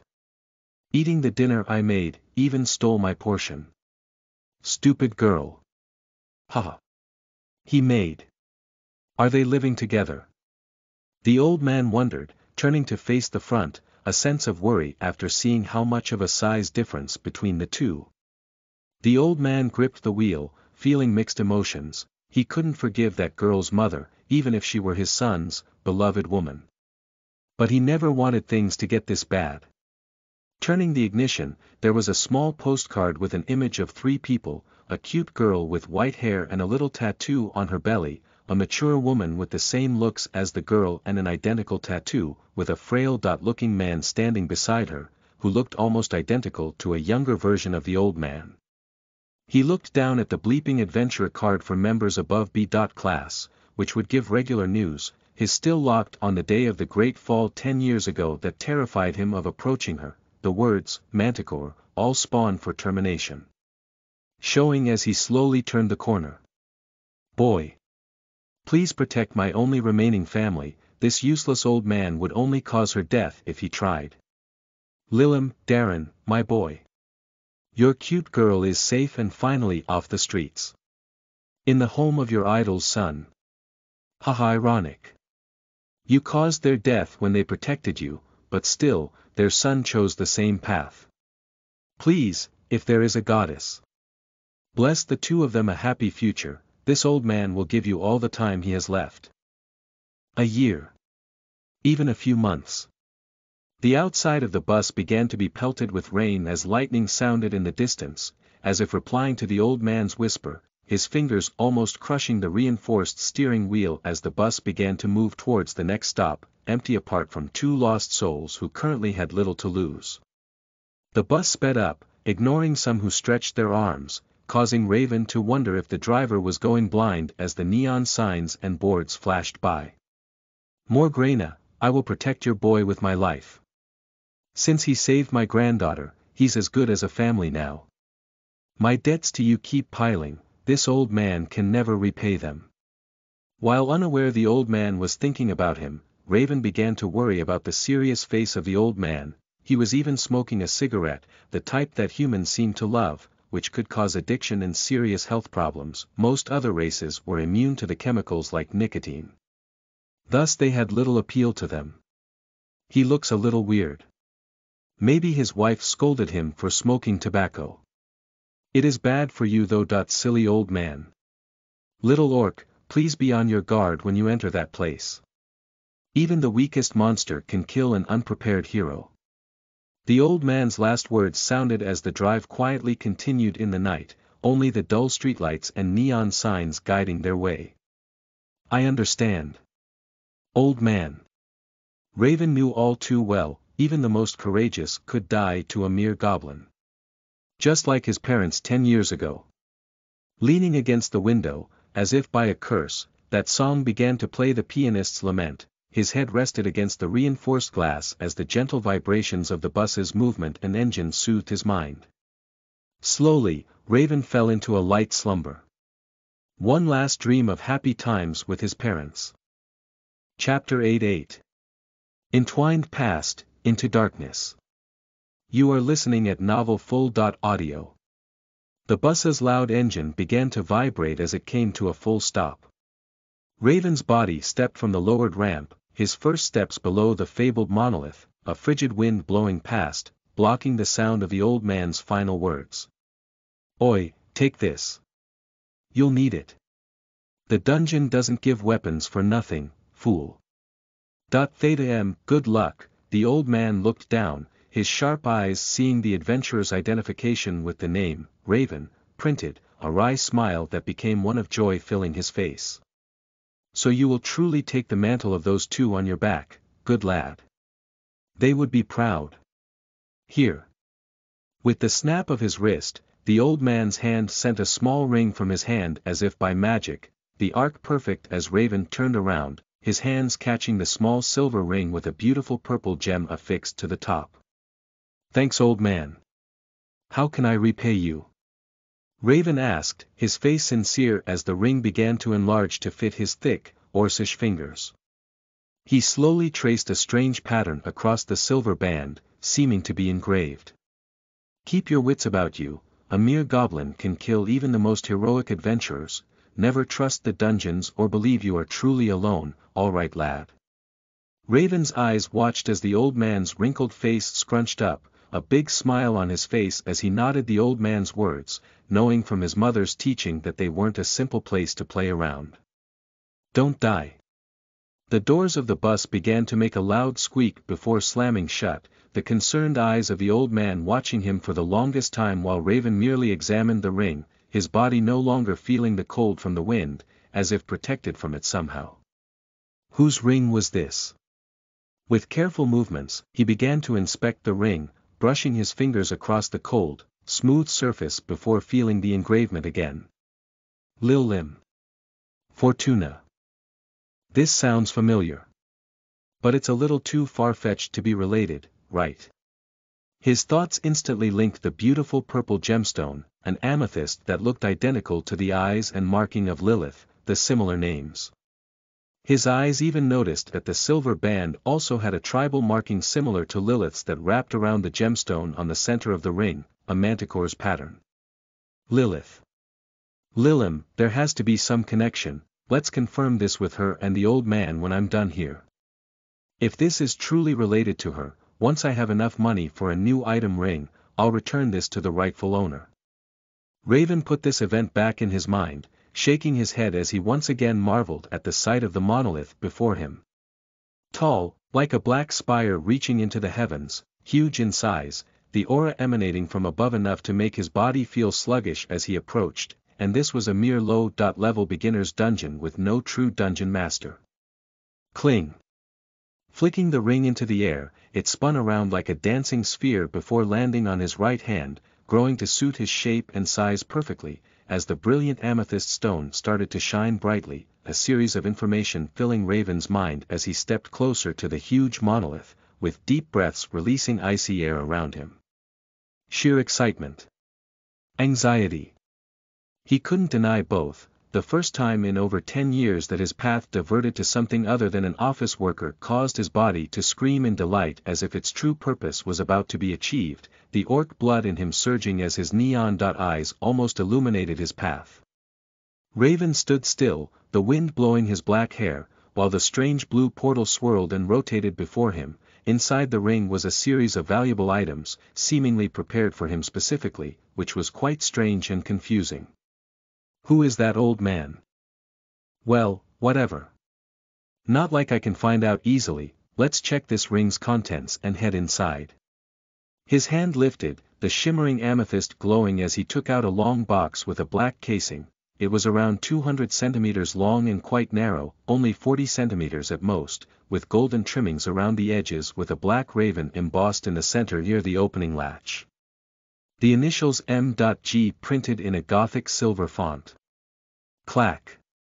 Raven's heart became unsettled, the initials shape of the case and the raven imprint caused him to feel his heart begin to speed up, the deep thudding inside his chest, a dry sensation in his throat as he swallowed several times, now lowering himself onto one knee, to rest the box on the floor, opening the case slowly, as a burst of dusty air flowed out as the velvet red insides cushioned various items that were illuminated by the blue portal's light. Dazed. Confused. He stayed in silence, staring at the main item inside the box. A beautifully crafted black handle, with black lather grips along the huge shaft, a massive axe that seemed able to cleave worlds with its mighty presence. 180 centimeters long, his hands grasped the cold steel shaft, tensing his biceps with effort as it seemed to weigh more than 60 kg, with a huge hammer on one side of the blade, jagged edges along the surface, as if to cause terrible damage from the hammer's blow, ripping the flesh as the user pulls it away from the victim.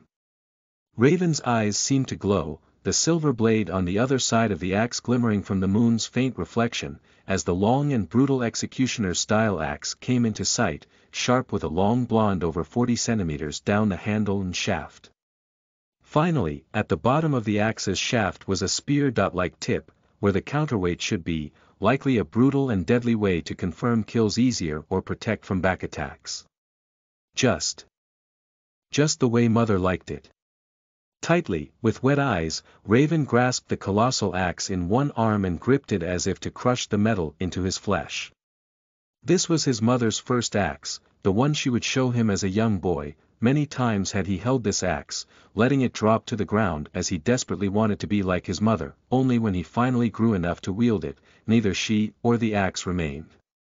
Locked in a mirage of nostalgia, the feeling as if she was standing watching him like the past, seeing him lift the axe, nodding with her proud and beautiful face, those little tusks moving with her subtle lip movements. Who is that old man? Raven spoke with conviction and slight bitterness as he browsed the rest of the box, not releasing the axe for a moment, refusing to let it touch the ground lest it gets dirty. Inside the box, apart from his mother's memento, were 6 bottles of healing potions, useful item that was created from herbs and items found in the dungeons and would restore a person's condition quite well. Mother said many things wouldn't make sense until I entered the dungeon in the future. Maybe this is one of them. 2 mana vials, something completely foreign to Raven, would restore a portion of mana, but mana wasn't something you could measure accurately. He lacked skill, spell, or ability to see it. Placing the potions and 2 vials inside his black leather belt, an identical copy of something his mother bought him over 10 years ago, it had 12 slots that allowed the potions to barely squeeze inside, now clanging slightly on his belt each time he moved. Lastly, a pair of cloth gloves with padded material over the fingers and hands, likely to help grip his weapon, with a black metal shield on the bottom of the red velvet. It wasn't a large shield, but rather a small, angled shield that seemed to be useful for parrying, deflection rather than soaking up damage. On the inside of the shield was a small inscription, with the words, Mulgraina's Raven Shield, Mother, why is your handwriting so horrible? These items were for sure ones that she used in the distant past. The slight damage and markings on both the axe and shield were deep and told the tales of many battles before she became the S-rank adventurer Raven idolized her for. Oh. What's this black shirt with leather armor? Mother wouldn't wear something. Raven's eyes widened, seeing this shirt in full view. How could the old man have these things? Why did he have a ring that seemed linked to that slum girl, while the contents are related to his mother and father? I have to find out tomorrow. Determined to get some answers from the old man, all the small oddities formed a theory in his mind. The fact he only appeared after his parents' passing, for some reason he always drove the same bus, never another like the other drivers would. Old man. Can you tell me things the bureau won't? Standing up, he placed the axe into the silver ring, along with the shield, while quickly looking around to check for anyone passing by before unbuttoning his expensive silken white shirt, sliding it off and putting it into the ring with the box. Now holding the black tunic, with light leather armor across the chest, abdomen and back, the soft feel was comforting, as the shirt automatically lengthened to match his size, as his father's body was lean and shorter. Although I cannot identify the items now, once I enter, some details should become available to me. Thanks, old man, Dad. Mother. I will take your gifts and use them well. Raven stood tall, his mother's axe and shield in hand, stepping forward in a handsome, tightly fitted black tunic. Whatever happened in the past was something he would have to face eventually, but for now, he needed to complete the first floor and collect his first reward chest. Determined, he walked into the blue, water-like portal, entering the monolith for the Wailing Caverns with a stoic but focused face. Chapter 9-9 Half-Orc's Lament. Part 1. You are listening at novelfull.audio. He felt his body almost crushed under the pressure of the strange portal. Flashes of blue and silvery white blinded his eyes, almost vomiting from nausea from being disorientated. What's going on? I can't stop spinning. The view from his eyes was distorted. Raven wanted to regain his stability, trying to smash his axe down, the sharp spear at the end slamming into the ground with a loud thud as his body suddenly shot forward. Fuck. Bang. His body slammed into a complex, gray rocky wall that began to crumble upon his head. Raven's thick hands brushed his forehead, feeling a slight bump growing already, suddenly wondering if getting a helmet would be wise in the future before taking a look around him. So this is the dungeon. Rather eerie. Nothing like the brochures. Raven's ears began to move, the slightly pointed tips flopping around as a strange sound, like a howl, began to sound like a loop as the wind died down before a loud wail sounded after 5.6 seconds of waiting. Is that why it's called Wailing Caverns? Using his axe as leverage, Raven pushed himself to his feet, his eyes still feeling a little off as he almost stumbled. Those portals needed getting adjusted to first. he began to imagine if monsters were waiting as he entered, feeling a slight chill down his spine as he took a slow, heavy step forward. Whoosh! Swoosh! He began to swing his axe, the wind forming a small scream as he began testing the old movements his mother used to hammer into him, something Raven thought he might have long forgotten, however, thankfully remained burned into the memories of his muscles as he approached the door with quiet and cautious steps. Crunch! Under his feet, a pile of rocks were crushed into dust. With a wry smile, he felt a little self-conscious about his weight, the tall frame and strong muscles causing him to never get below 90 kilograms. His eyes peered around the dim cavern, surprised that the only form of light was a series of strange blue stones littered across the walls, like miniature lights, their gentle azure glow lighting around 60% of the caves with a pale blue light. At the same time, the rest was pure darkness, even his eyes were useless. To his east was a passage that seemed to go on for 5 meters before splitting into a dual turn left or right. While a dark, grimy black wall blocked off the north and west, and he just came from the small starting point in the south. "Let's take a moment, properly prepare," he said, tapping the ground with his black shoes. The ground wasn't wet or brittle, meaning combat would be balanced. Raven thought back to all the times his mother said not only weapons but the place you are fighting is essential. Whoosh!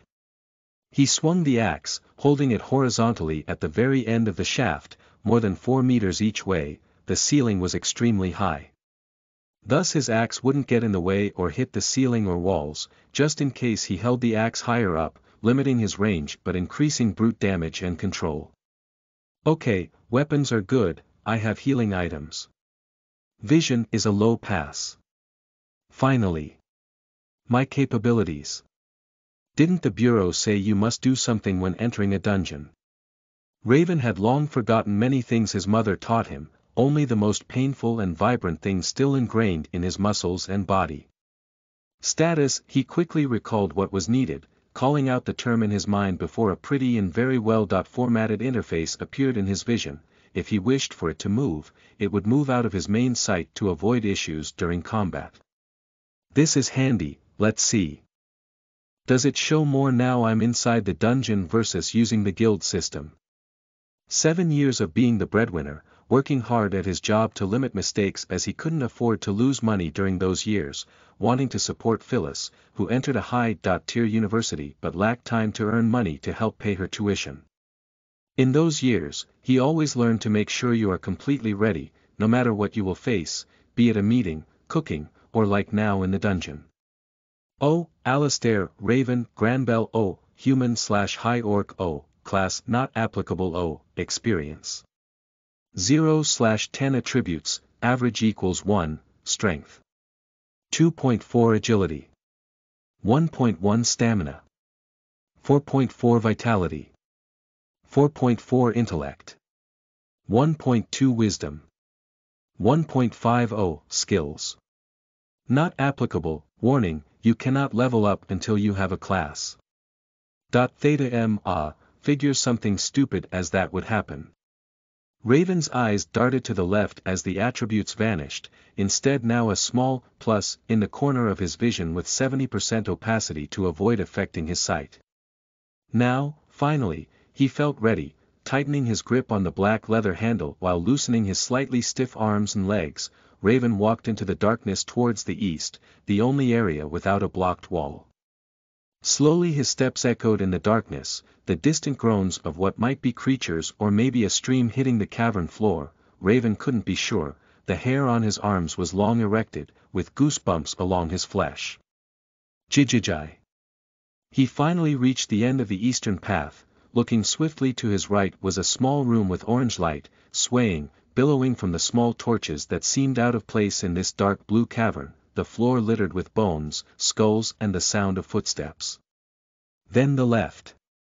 Slowly, Raven's body edged towards the left, peeking around the corner only to find a single goblin, its short body barely the height of his thighs, carrying a rusted looking sword, mottled leather and dirty cloth rags covering its body, with small pointed ears. It looked magical in the light blue radiance, but in reality, Raven knew it was deadly, a monster that needed to be purged. Despite the left path being a dead end, he wanted to get some experience, slowly waiting as the goblin patrolled a set route, as if programmed somehow, 1 meter towards the opposite wall, then 3 meters back towards Raven's position. I have no idea what it feels or even thinks. He tried to discern if it would scream for help, should he try to kill it with one blow. So many lessons and thoughts from his past muddled up into a messy puzzle in his mind. No. Let's go with the flow, only relying on the mother's words isn't the right way. My body will remember as I fight and move forward, let's use her words as guidance, not law. Step. Raven's hand held the axe to his hips, moving closer to the goblin with each step, his speed growing faster until he broke into a dash, the wind blowing his hair backwards as a large smile filled his face. Tightening his grasp on the axe, he swung it over his head, the goblin moments from turning back to continue its patrol. Would his strike hit first? Or might the goblin turn early? Swoosh! Stamina .0.2. He threw his entire body forward, a colossal overhead slash with the axe, the blade tearing through the air as Raven could hear the powerful booming sound before the sound of something soft and fleshy being torn apart, a slight cry sounding but ultimately too late as his arms buckled, feeling a tight recoil sending a little pain across his arms. Crunch! The axe tore through the goblin as he watched with wide eyes, the neon glow of his blue eyes the same as those beautiful crystals, watching as blood spurted over his body, a wretched smelling ooze followed by the awful sound of the goblin's organs dropping out of its body that was split in half.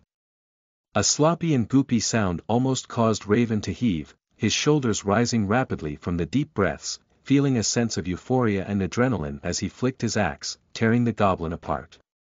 It's dead. Good. No experience gained, tisk, let's hope I get my class soon. Raven's body stepped forward, forced to cover his nose with his left hand. Goblins were disgusting in the dungeon, despite being so strict and well-groomed in the real world, it was impressive.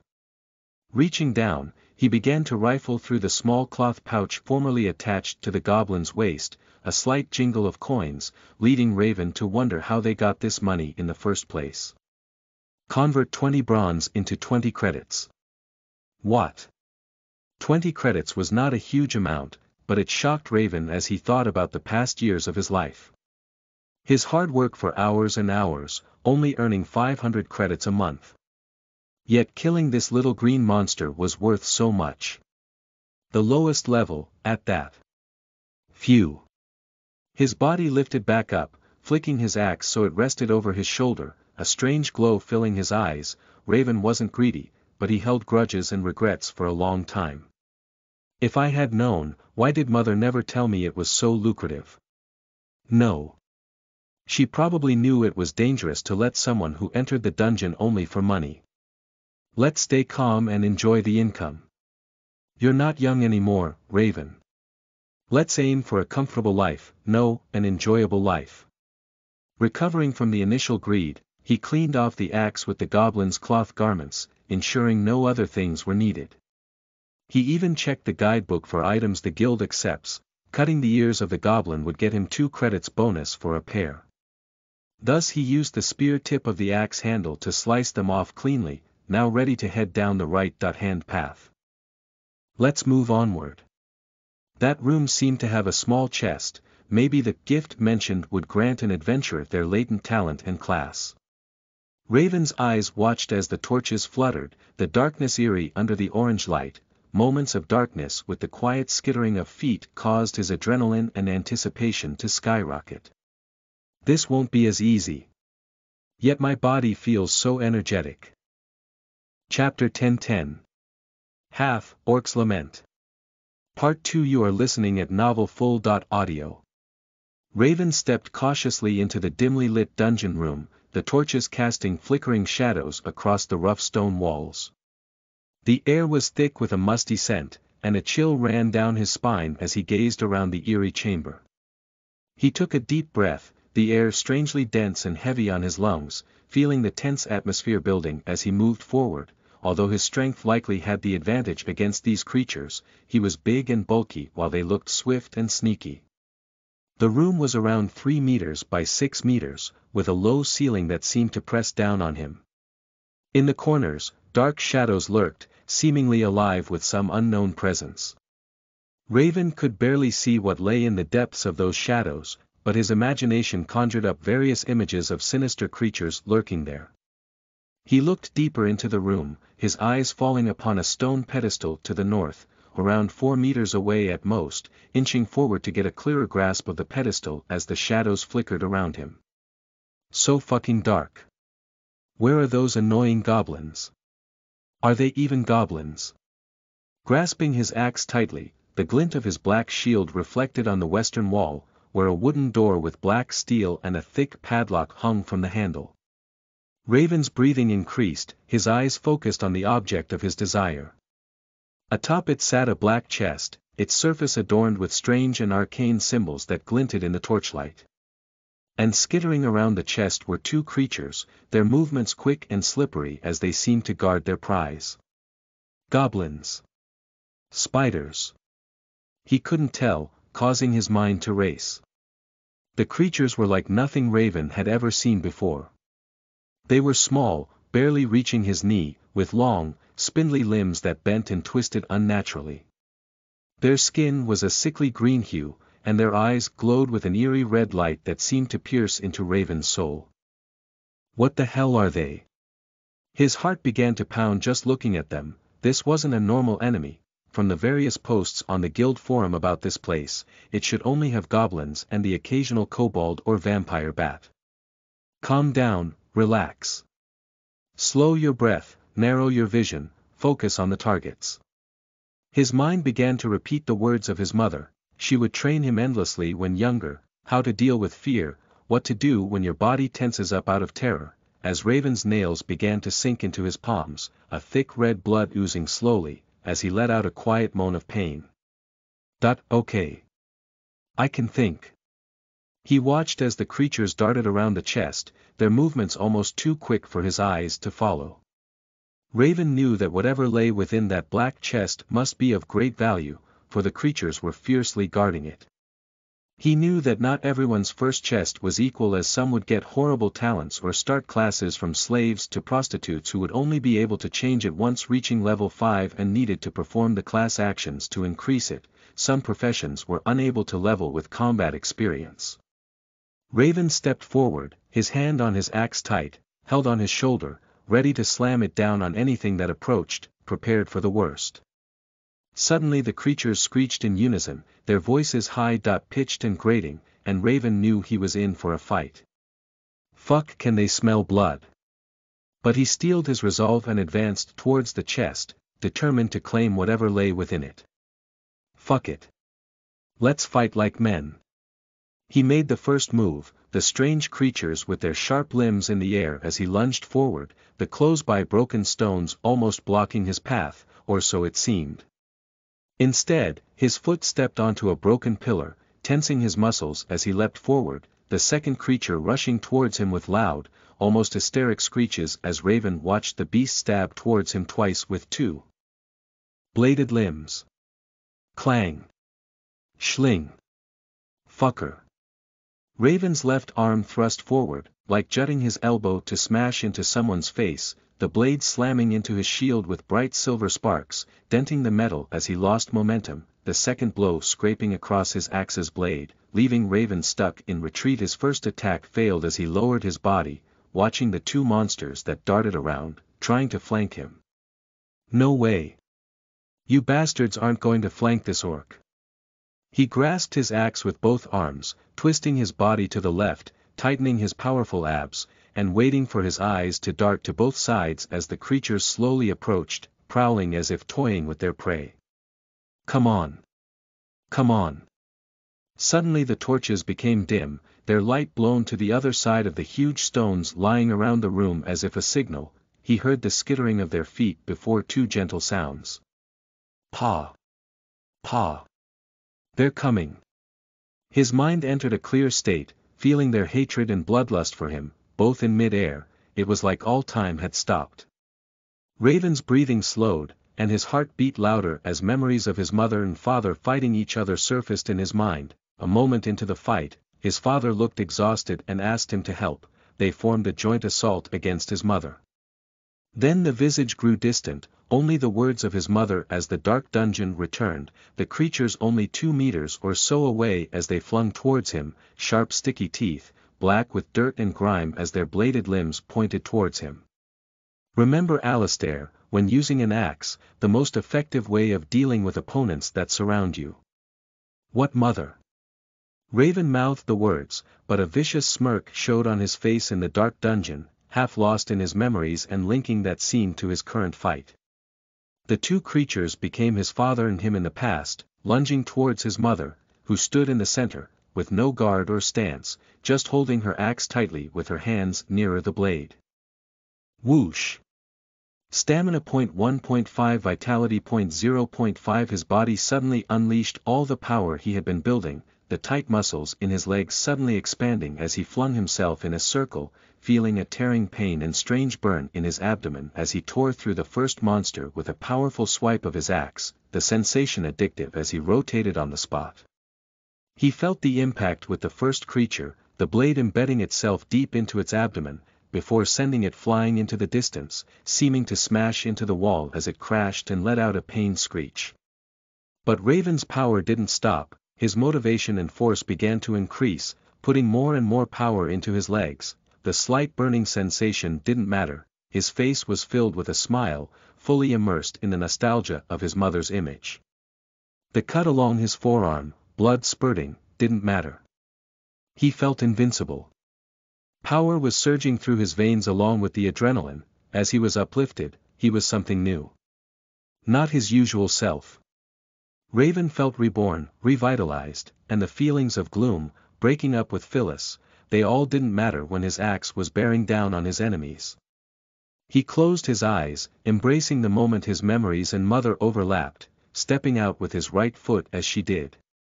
Theta M. The first rotation ended before he flipped the axe, kicking off a stone and whirling around in the opposite direction, the blade slicing the second monster's bladed limbs off as it shot backward several meters from the blow. The whirlwind. In sync with the mother in his mind, he shouted as the dream-like vision faded, a sense of bloodlust building inside his chest. I won't let them regroup. Raven's body dashed forward, weary from the spin, slightly swaying before he found the second creature, a strange black blood oozing and spraying on the ground from its severed limbs. Without a moment, the creature's screech began to resound, but he couldn't give a fuck. Slamming his axe down, the creature's head was crushed, split in half as its hard body shuddered before slumping down without power. Raven didn't bother, twisting the axe, yanking it from the corpse, his ears listening for the movement of the other creature, pivoting his body as the black blood dripped from the tip of his axe. He was like a berserker from hell, with a huge body, almond skin, and small tusks. He slowly approached the pedestal, the injured monster's body trembling as it quivered behind the stone. This little bastard. Little tricks. Whoosh. The axe lifted into the air before moving to a diagonal angle. Pulling back, Raven took the horse stance, lowering his center of gravity, his eyes watching every little move the creature did. If it moved to the side, his axe changed angle, and if it hit completely, he made a step to entice the creature out. Thanks for the guidance, Mother, but from here on, I have to learn to fight my way. Smash. Stamina point 2.2. His axe slammed down, his bulging biceps and thighs filled with tight muscles contracting to the brim as veins bulged from his flesh. The hammer of his axe crushed the stone, its colossal impact causing a blast to echo around the room, almost causing a tremor as the pedestal collapsed, Raven's arms buckling before feeling intense throbbing pain all along his muscles, his face filled with a smile. He felt the hammer crush the rock, grinding it to dust before a fleshy, soft impact sounded as Raven's body and blood surged, feeling the creature's body minced into a bloody pulp. The exoskeleton cracked under the pressure of his blow as sweat poured from Raven's brow, and his chest began to heave from exhaustion. He was still an average person. Yet he won. Get fucked. A rare vulgar word came from Raven's mouth as he stomped on the crushed rocks, the black blood shooting out like a man's pissed when he urinated, while the black chest rolled onto the ground and landed at his feet with a tap. Clink. Let's see what we've earned. Raven whispered, his body still sore and tired, the axe in his hand trembling from hitting the rock so recklessly, but his face was beaming. He fell over the world, and the sound that made him feel joy sounded. The damned slain. Earned 60 credits. 20 credit bonus for low level. O, Alistair, Raven, Granbell O, Human/High Orc O, Class not applicable O, Experience. 0/10 Attributes, Average equals 1, Strength. 2.4 Agility. 1.1 Stamina. 0.5, 4.4, Vitality. 3.9, 4.4, Intellect. 1.2 Wisdom. 1.50 Skills. Not applicable. After briefly checking his attributes, he kicked the chest. As the lid began to click open, a strange black light filled the cave, blowing all the torches out, which caused Raven to feel on guard, worrying about a secret encounter. Oh no, don't do this to me. A moment later, brilliant purple light began to burst from the chest as a strange crystal with strange inscriptions along the surface filled the cavern with a gentle but eerie purple light. As the ring on his finger began to glow brightly, he watched in awe as the stone began to levitate, slowly rising until it reached his chest. What the? Why does the mark look like? Whoosh! Thus the purple crystal shot into his chest, the loud sounds of bones cracking and flesh tearing filling the room. No. Wah, ugh. He could only cough up his blood, with a blurry vision, as he felt the axe of his mother grow heavy, slipping from his weakened fingers, as Raven tried to fight off the feeling of sleep. Powerless. Resilient.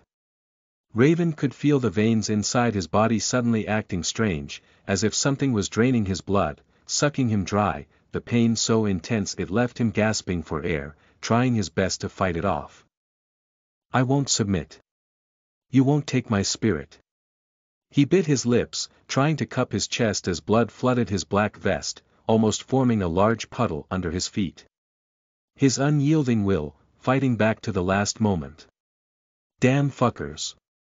I won't die. Raven's eyes dulled, the last of his power fading before his body trembled and dropped to the ground in his pool of blood, fleeting tears of defiance dripping from his eyes.